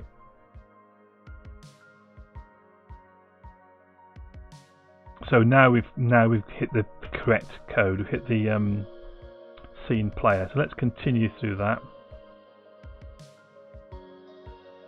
So now when we sit here, we should have number 1 as scene player is true and the current location and previous location of Hall of Mists. So let's continue. There are 2 nasty looking dwarves in the room with you. The dwarves lunge at you with sharp knives. Interesting that 2 of them got in there, so one must have... How come there are 2 of them, I wonder? Okay, well we'll cross that bridge when we come to it. So now if we... if I just faff around again, do a look. Let's have a look at the monsters. So we've got 1 in the Hall of Mists, 1 in the Hall of Mists. So that moved from the jumble of rocks into the Hall of Mists. I think the reason it did that, so that one was in the jumble of rocks. Yes it was, wasn't it? So that one, this is when it gets really nasty. So that one was here, it moved up here and is now in the same room as us, which is why we've got 2 of them. Okay.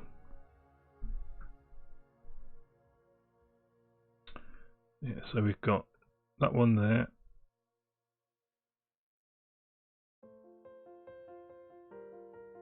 So that came from the jumble of rocks, so that won't be able to attack this round. So that should be the case. So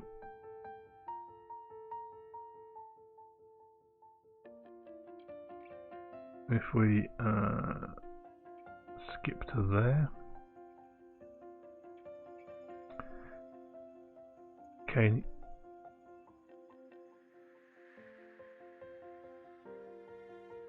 So how many dwarves were in the... So we get 1 attack. This dwarf is in the same room as us, and he gets to attack because he didn't move this turn. Is that right? Current location, previous location, Hall of Mists. Okay. Continue. Number of dwarves should be 2. 2 attacks. They lunge with wicked sharp knives, and we're going to just mess around again.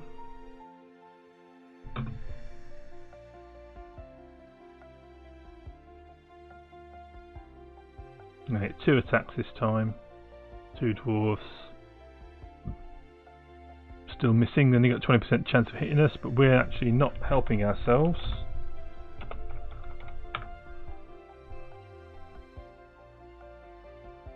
Give me another 2 attacks here. Let's see what happens. And we've been killed. So that's actually worked. So when you get 2 of them on top of you like that, that's not a very pleasant thing to happen. Okay. So now we need to be able to fight back. We've been murdered by dwarves. So we can actually tidy our code up really nicely.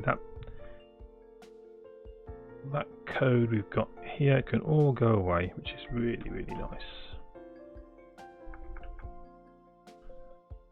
We can remove this code, I believe.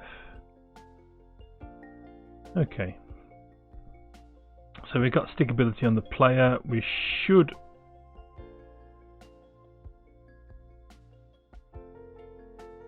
this is the only slight problem, is if the only way is to stay where you are.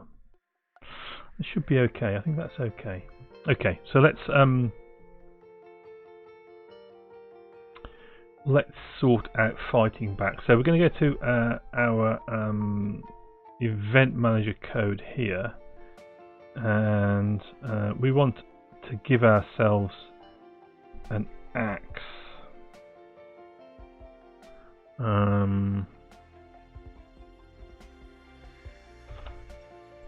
So on our teleport command over here,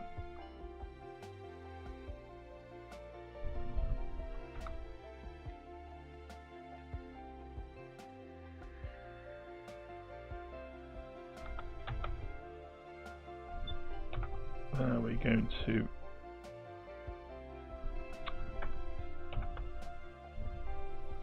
drop an axe at that location that when we teleport to. So game, have we got game anywhere? Underscore game. Yeah, there we are. That should put an axe at our teleported location.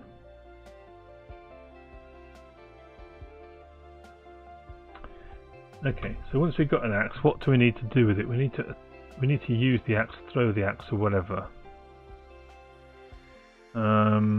So there's a number of things we're going to have to do with this. I've got a dwarf item here, which we're currently not using, but may need to use if we say something like attack dwarf, kill dwarf, slay dwarf, whatever. But we'll concentrate on the little axe for now, because we know we've got that, and we've got use axe, swing, throw, wield,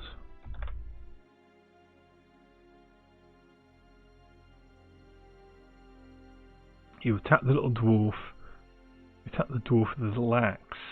Okay, so what happens? So this code is from a previous attempt at writing this interaction, and it's not correct. Get dwarf if present isn't the right thing to do.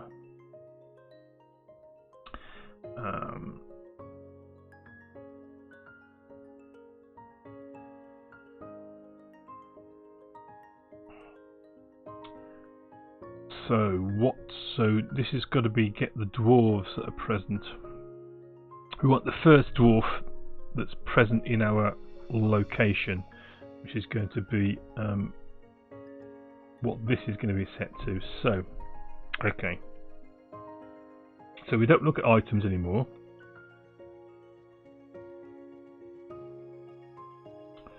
Right, have we got game attack here? I think we may have underscore game, so let's expand this.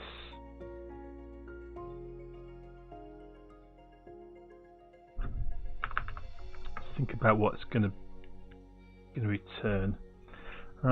This is going to be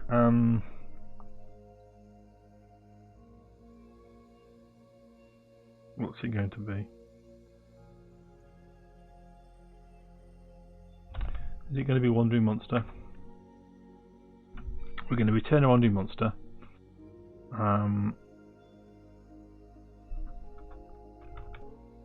And what we want to say is for each. We can do this with some link, I think. Game dot underscore game.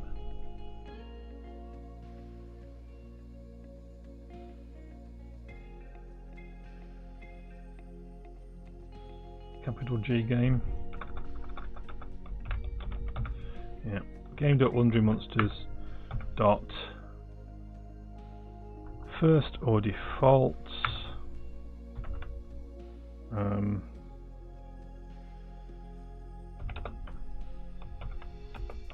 d dot current location dot location ID dot equals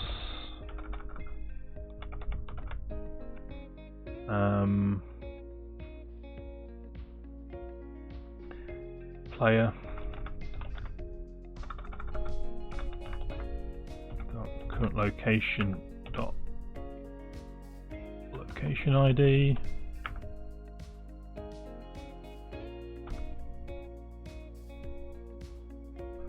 return that, shall we?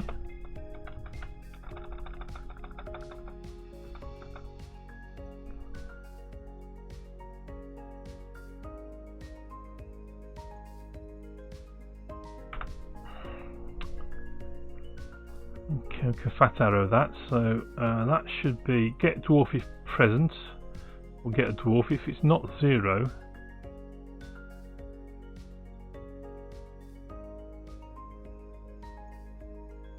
And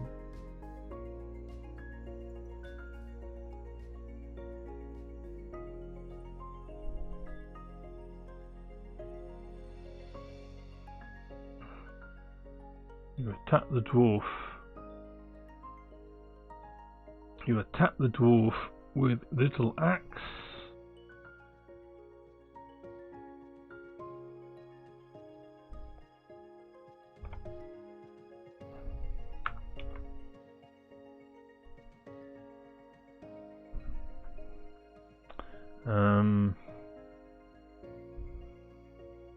So he could possibly dodge. Let's not have him dodge for now. So to do, dwarf can dodge.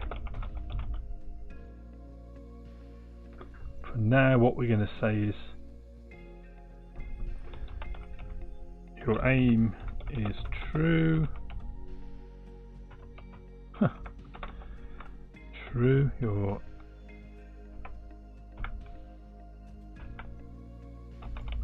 and the dwarf falls dead. The body disappears in a cloud of greasy smoke.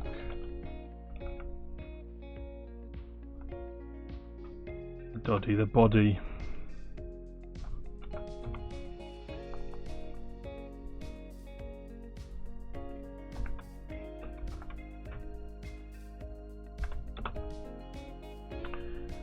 Okay, and then we need to remove the dwarf.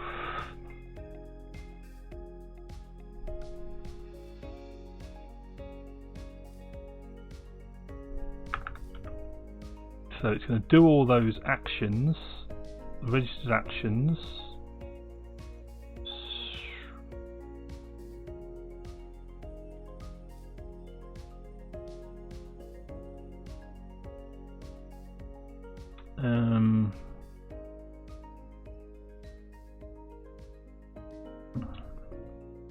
Okay, so let's get the dwarf dodging. So it's going to have a, I don't know, a small percentage chance of dodging. So if so we're going to need a random number generator again, don't we? Let's not have the dwarf dodging at the moment. Then let's build that in. We need to get a proper place for a random number generator rather than having them all over the place.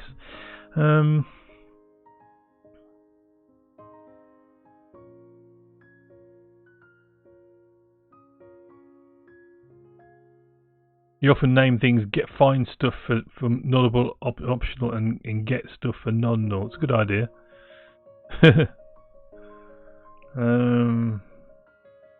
So now we need to remove. We need to move interactions. So what's the best way of dealing with this? Then so we can say dwarf dot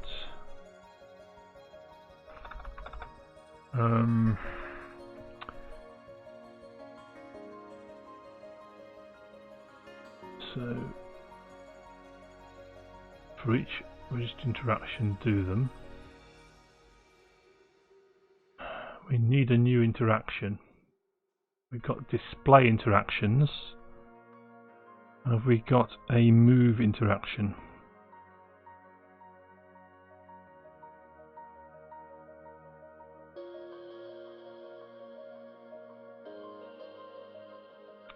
We need to destroy. Let's have a new class. We'll call it destroy.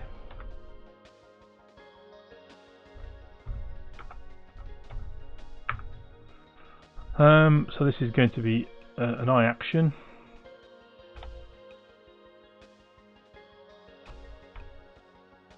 Public. Implement that. So it's got a do action on it.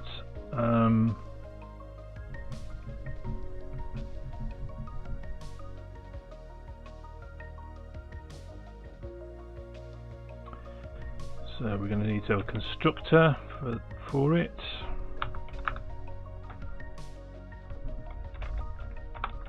Destroy. And it's going to be a wandering monster.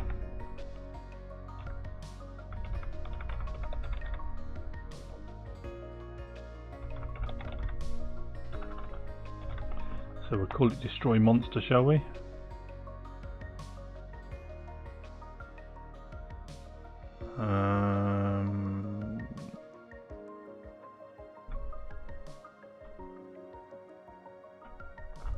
Destroy monster.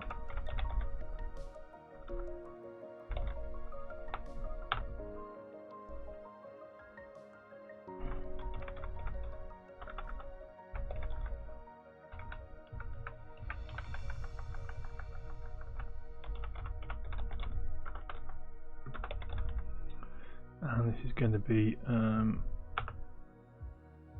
wandering monster.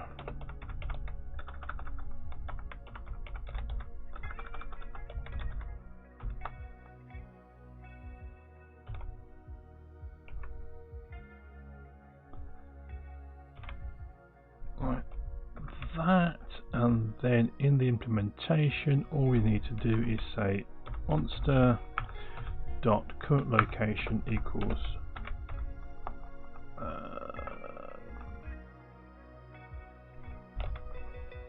locations dot. Can we do that?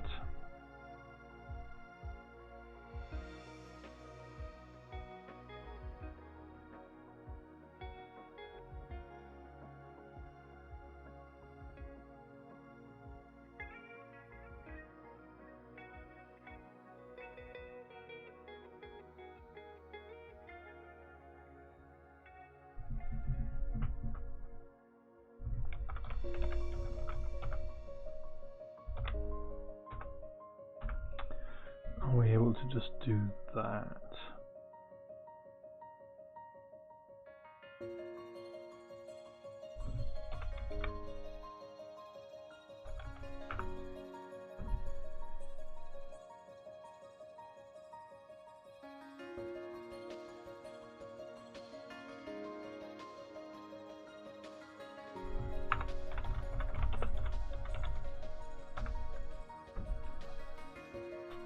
I think the best thing.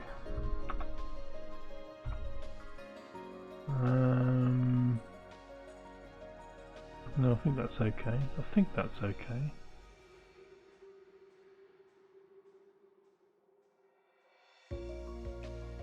And back in our event manager, we should just make sure we're checking the correct thing for when they're dead. Yes. Okay.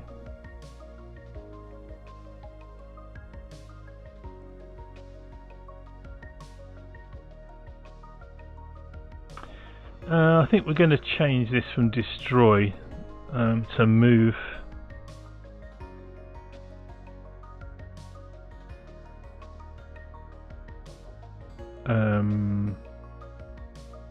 We're going to call it apport.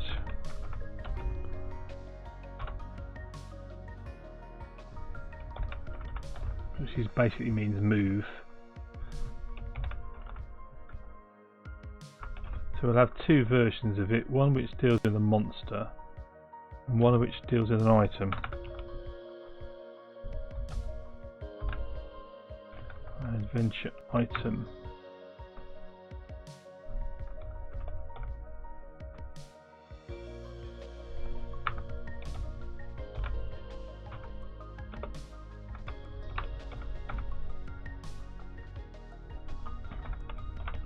So keep its versatility up. And then here we'll say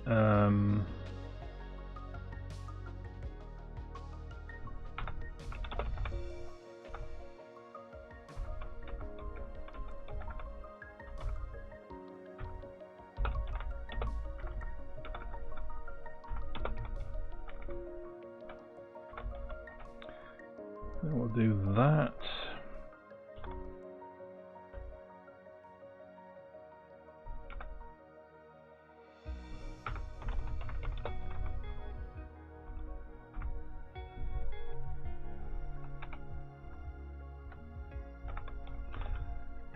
Otherwise we'll set the item's current location.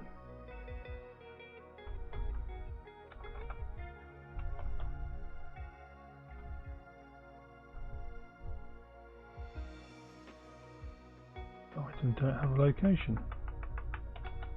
That's interesting.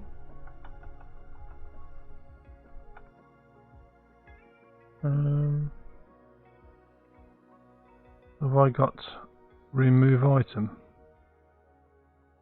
Remove from location. Okay, well I don't need that then. I don't need that second version of it. We'll just have the monster.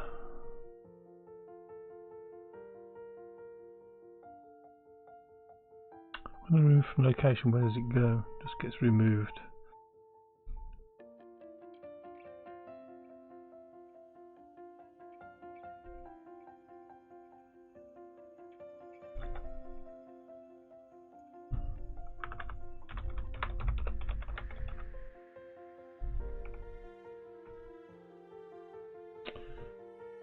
Okay, well,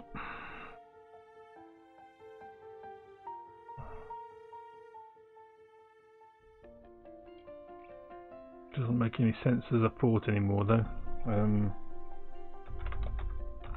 Destroy.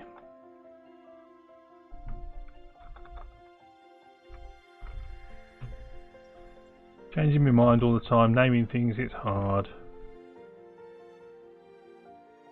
I might revisit that. I'm not entirely happy with that, but it'll do for now. So that's an interaction called destroy, and then we'll go back to our axe, and then we'll say use register interactions add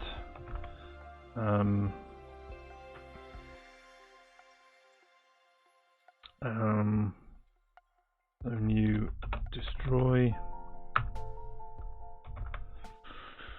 Oh boy.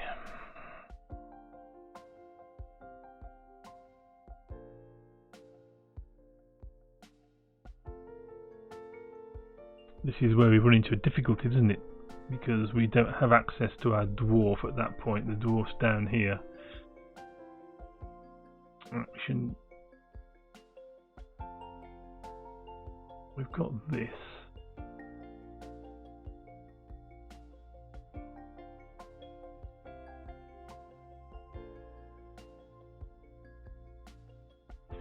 This gets very contrived if we're not careful here.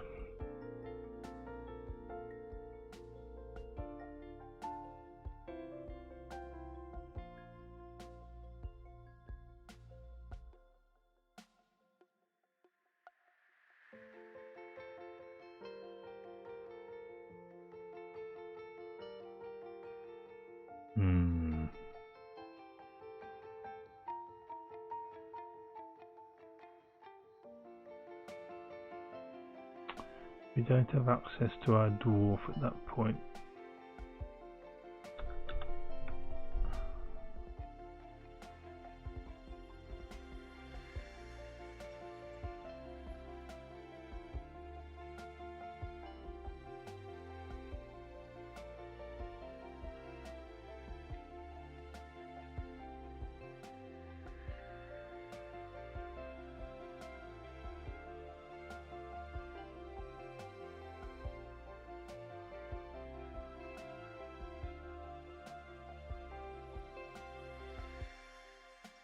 For each action, do.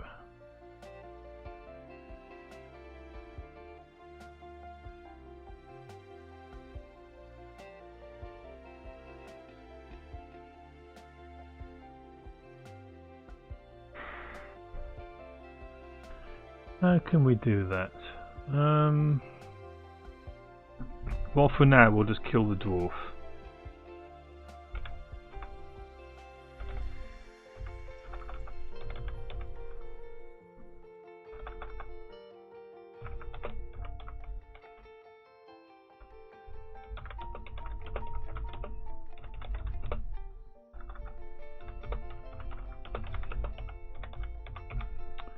Okay, so this is not right, but I need to figure out how we're going to access the dwarf.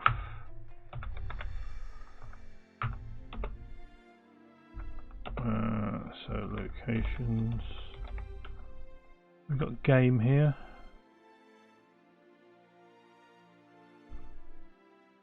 Game.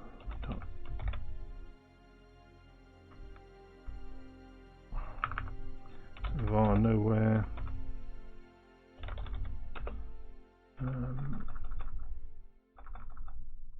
Game.dungeon.try get location.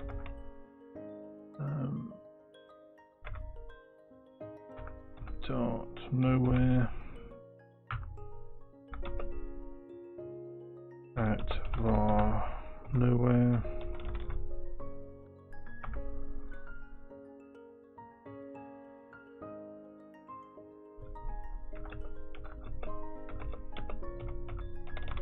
So kill the dwarf, send him nowhere.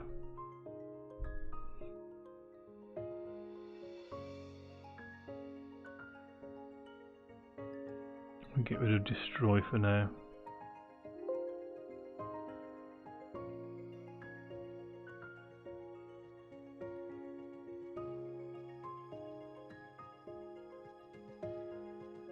So dwarf can dodge. So do we need to work out whether they...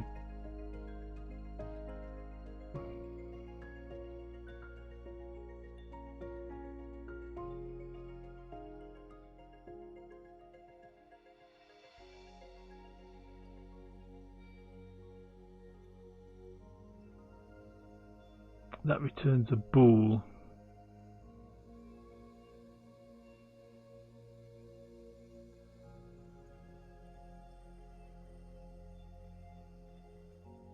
So let's have a look at this. So they return true.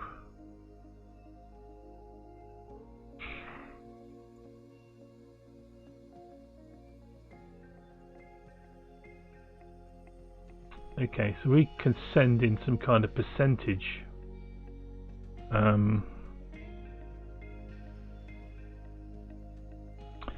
So if we add a new class here, we say call it chance.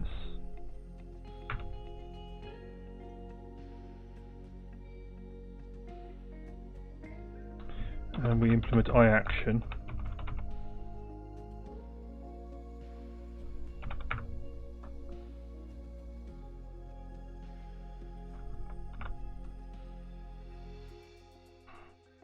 And we're going to want a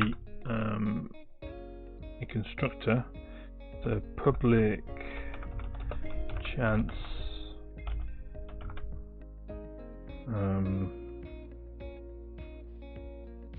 int chance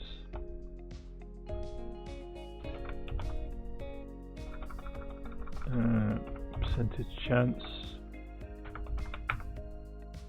and then we can say that percentage equals percentage.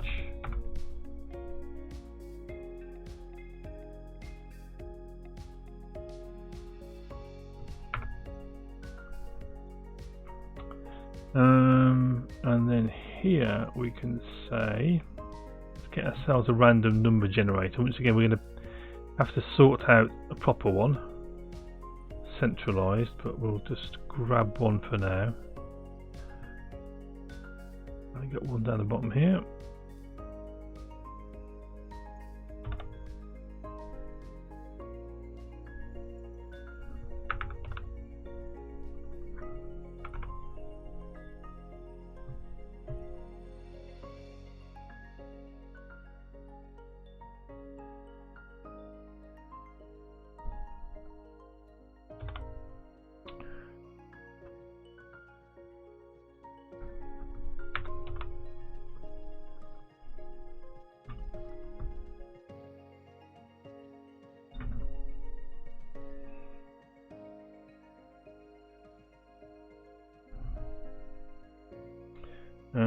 And we'll say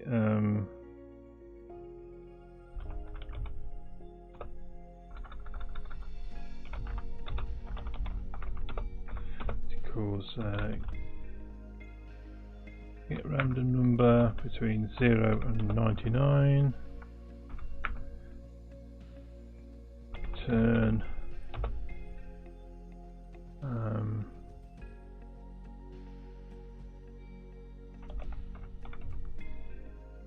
result is less than Skool PCT.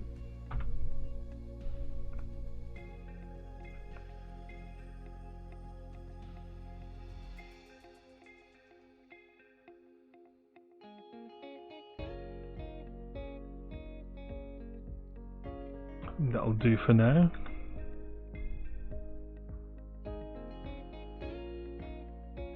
Okay, that's chance. So then we'll say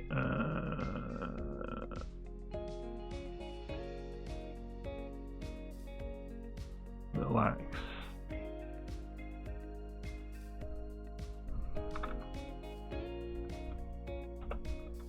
Use dot. Does it help us?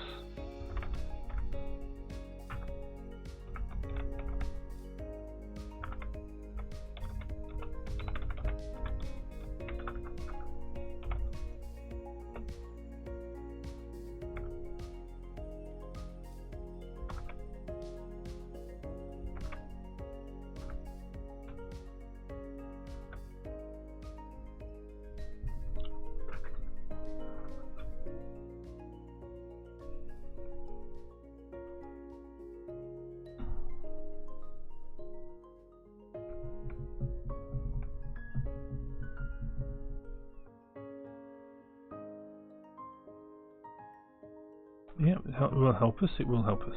So we get rid of this, and we just do that. The display will always return true. So we say killed equals false, and then killed equals that.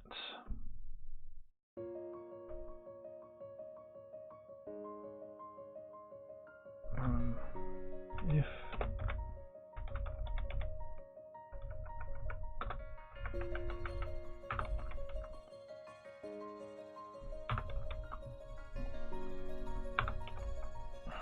and then we can say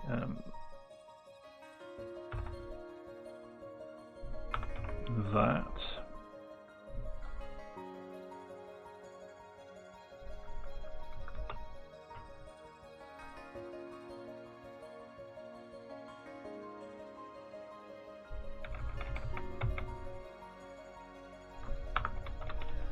else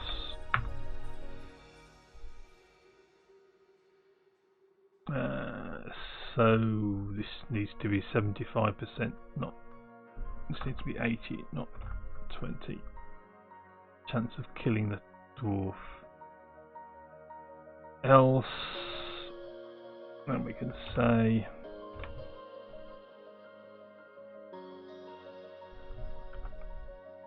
the dwarf dodged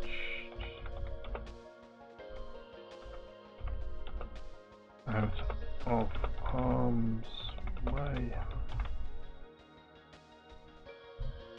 Okay, let's just give that a build and see what happens, and we'll see if we can fight a dwarf.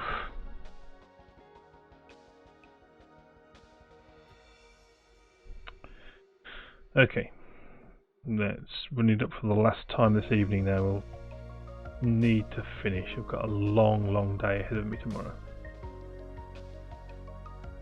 Okay, so we're running. Let's go back here and we'll start adventure. And we'll go into the building. Take the lamp. And light the lamp.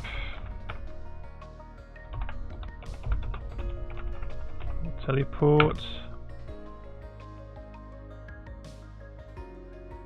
We should have no attacks at the moment. Yeah. Okay, so now we're going to go up.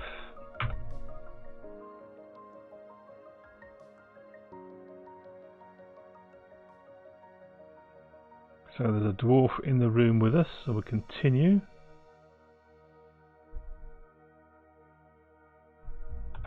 And throw axe. Which axe are you referring to? Don't seem to have an axe. Thought we set it up so we had an axe.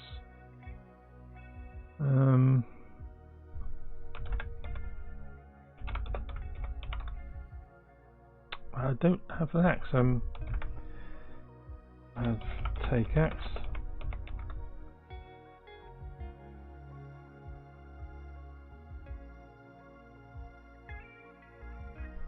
Cannot see an axe here. Let's sort that out. I thought we did it so that we had. Okay, let's check what's wrong with that bit of code then. Ah dear. Teleports. I thought we dropped an axe at our location.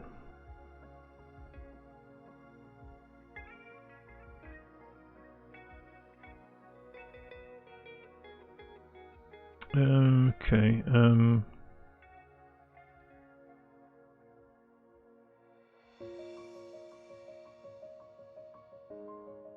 Add to inventory.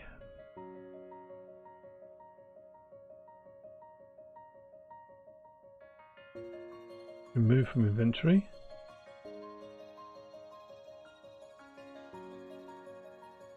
Let's create and add to inventory.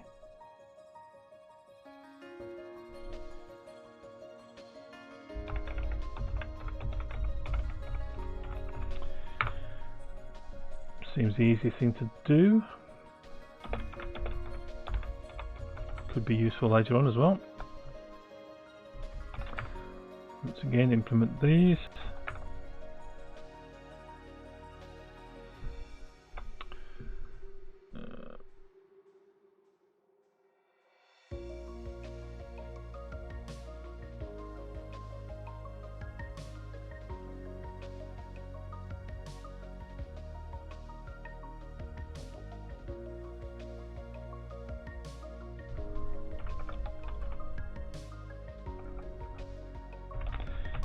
So player dot inventory dot add item return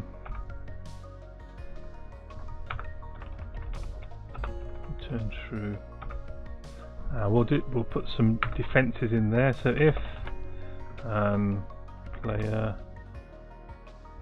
dot inventory dot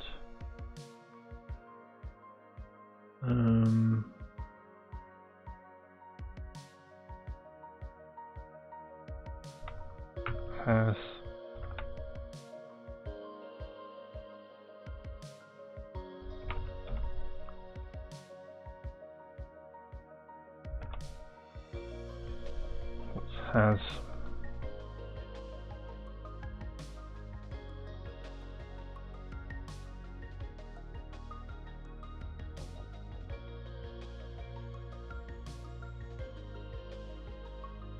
items dot item.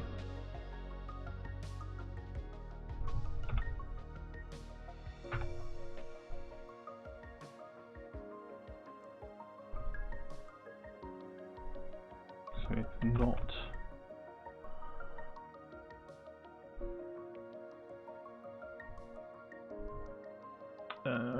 then we can just put braces around that, or otherwise we'll return false.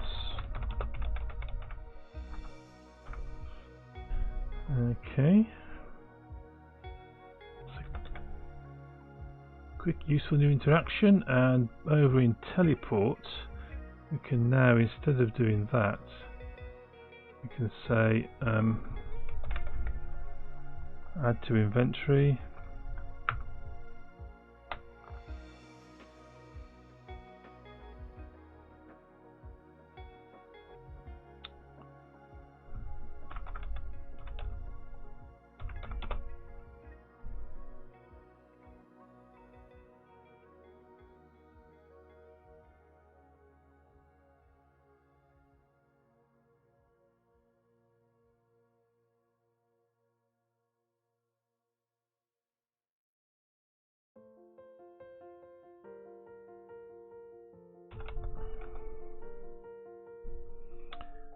I think that is the way we do it.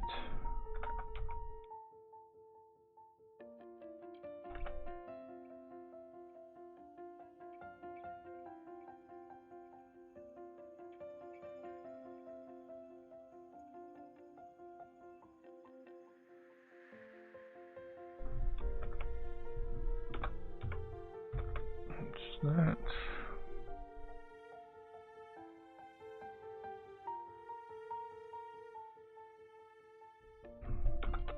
And that.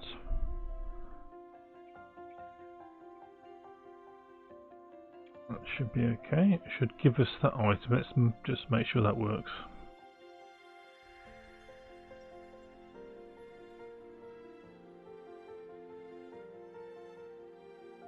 Going to have to be the last throw of the dice on this now, because it's 25 to midnight. Okay, let's have a go. Bring up Slack.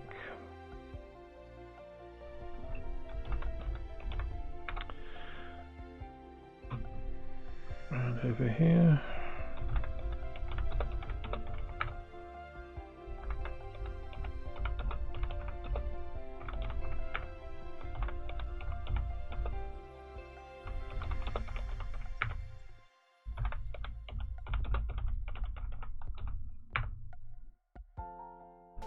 We'll just continue until we land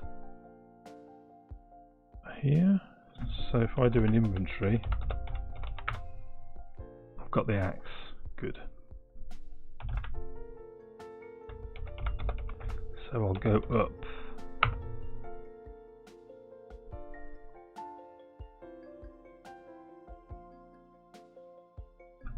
And now we can do add throw axe.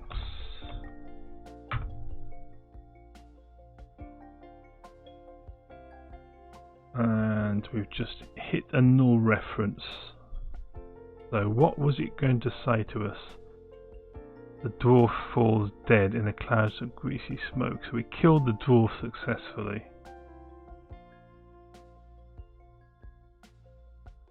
so current location became null.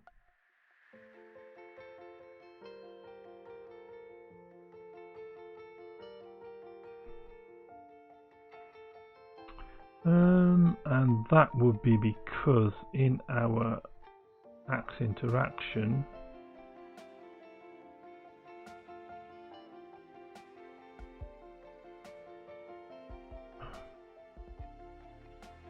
what's wrong with that then? Why is that dwarf.current location is nowhere?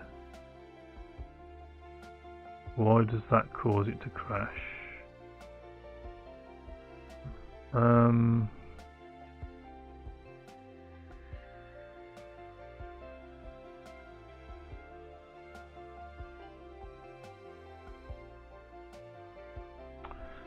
Interesting. Let's go to where's command processor? Handle command. Handle command.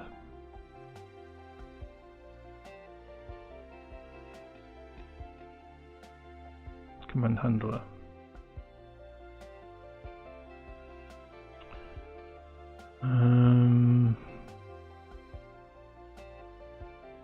Commands interact.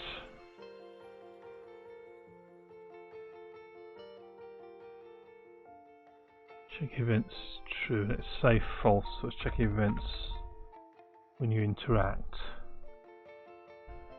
Try once more and then we'll call it an evening. So thanks for everyone who's stuck with us. We'll get there in the end. We'll get our adventurer to kill the dwarf. So here we go then.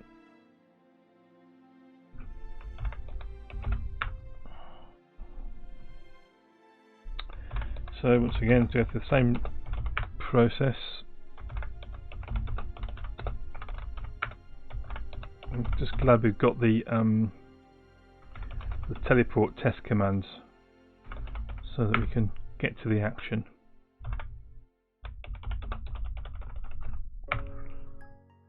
Okay, let's continue.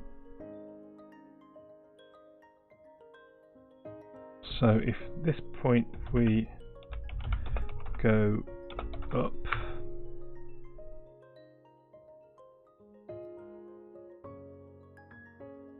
there's the dwarf. I'm a bit surprised it managed to attack me.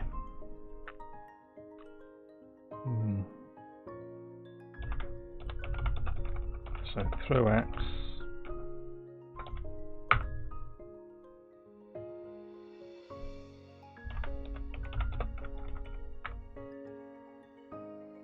So another dwarf might appear at this point. So we hit a null reference. And I'm slightly worried about why we hit a null reference at that point. So our wandering monsters array. Current location is null.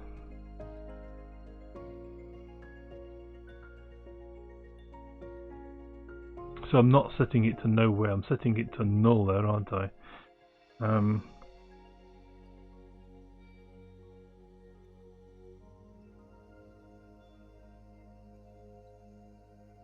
So let's just make sure that can't cause a crash.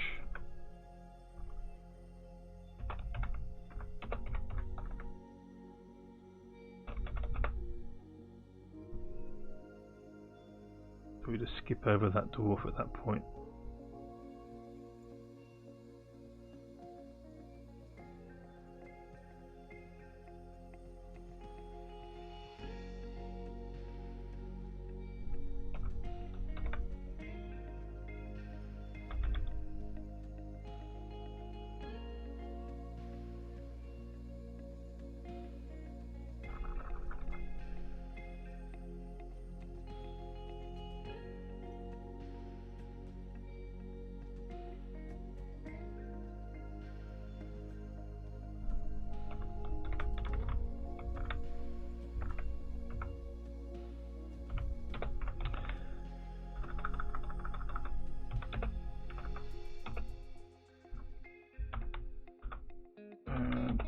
Dot location current location.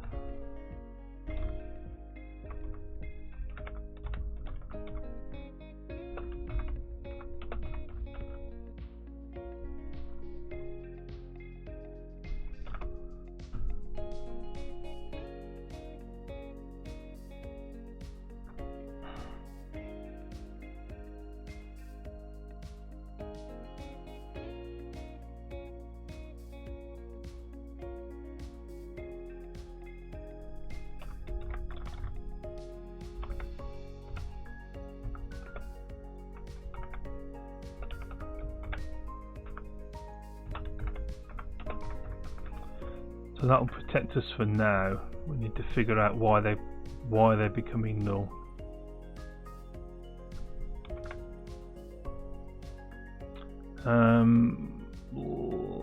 That's over here. So this try get locations.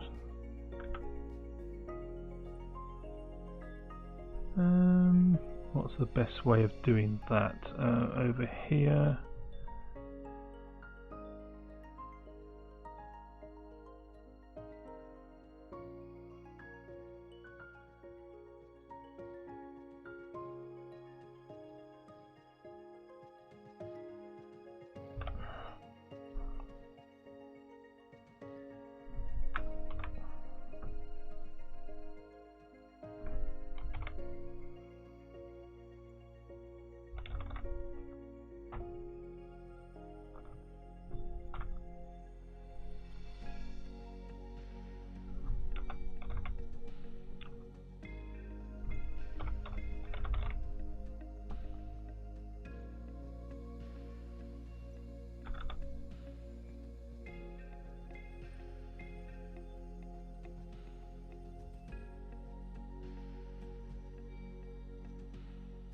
Pop a breakpoint there and try and just kill him again.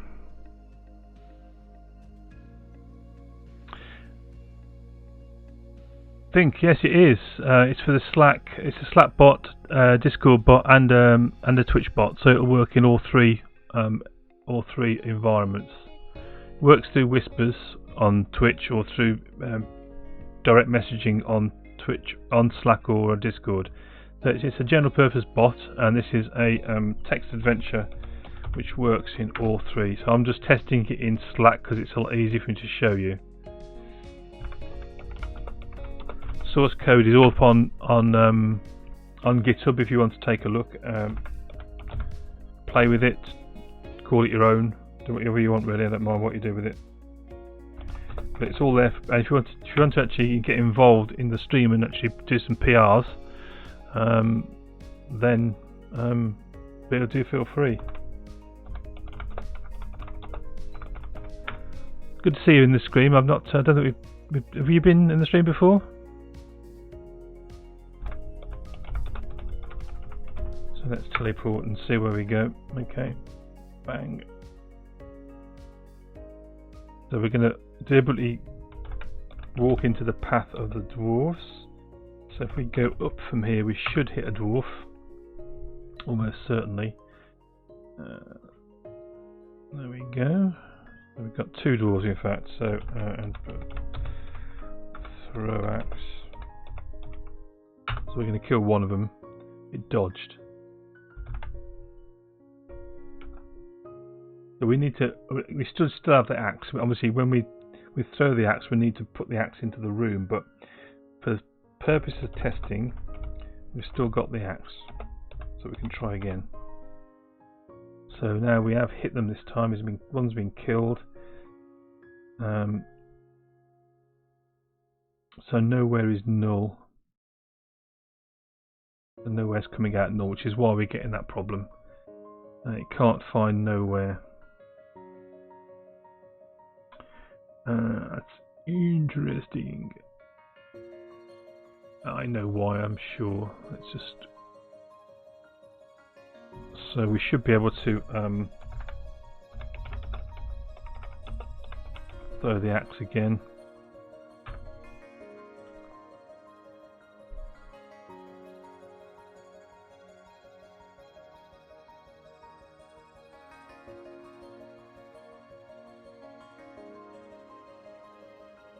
So we need to put null protection in there as well. But we need to fix that null. So let's have a look at quickly before we finish on our locations. We have locations here. There's nowhere, but we're not creating nowhere. Let's go over to where would it be? Colossal Cave.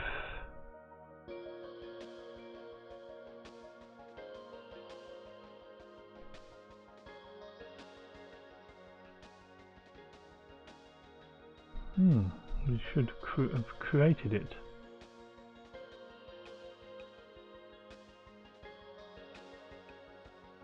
Okay, well, I'll tell you what we'll do.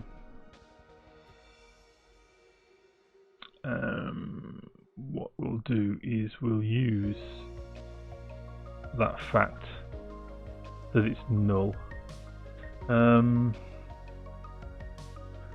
Okay, let's just fix up the code and then we'll be alright. We can finish the stream because I want to finish really.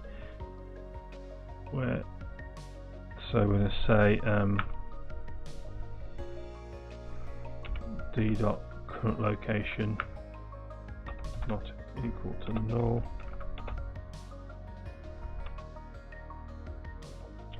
That should fix that issue, and then I'll work out off stream why it can't find nowhere. It's to do with how I'm setting up the actual dungeon. So yeah,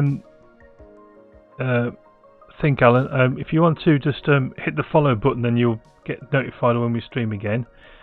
Usually stream on Mondays and Wednesdays. This Wednesday is going to be a bit difficult on my scheduled time because I'm going to be in the office on an all-day meeting, so I'm not sure when I'm going to be streaming next. It could be tomorrow, it could be late on Wednesday. So let's just make sure that compiles. Thank you very much, Thinkalum. Thank you very much for the follow. That's very kind of you.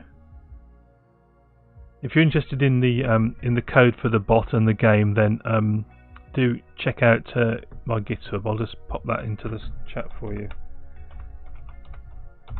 Let's say it's all open source. It's all MIT licensed, so you are free to clone the repository and experiment with your own version, or to commit, or to fork it and then do PRs. I'll be very pleased to get some PRs from you.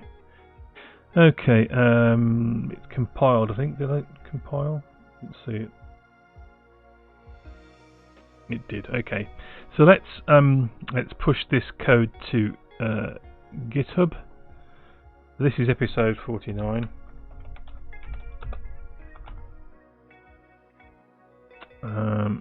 There's a little bit of work to do yet on that, I think, but I think we've got fighting back. We need to sort out. We need to sort out that why nowhere is coming back as null. Other than that, there's still loads and loads of stuff on my list here to do. Loads and loads of stuff. So next time we stream, we'll continue to the next couple of streams to do some more work on the game. So let's sync that up to GitHub, and that'll be there momentarily. Let's go and see if we can. There, it's there. Let's go and see if we can find someone to raid. I don't know if anyone's around at the moment. Let's go and have a look. Is Sourcecoot still going? Looks like he is. Let's go and raid Sourcecoot.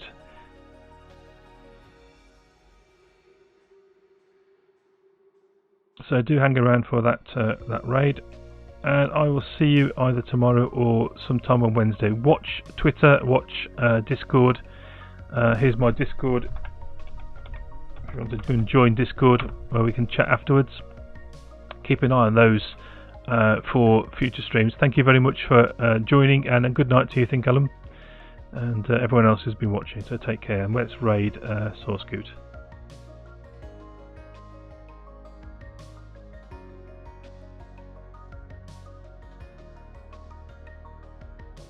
Right, take care everyone, and I'll see you again soon.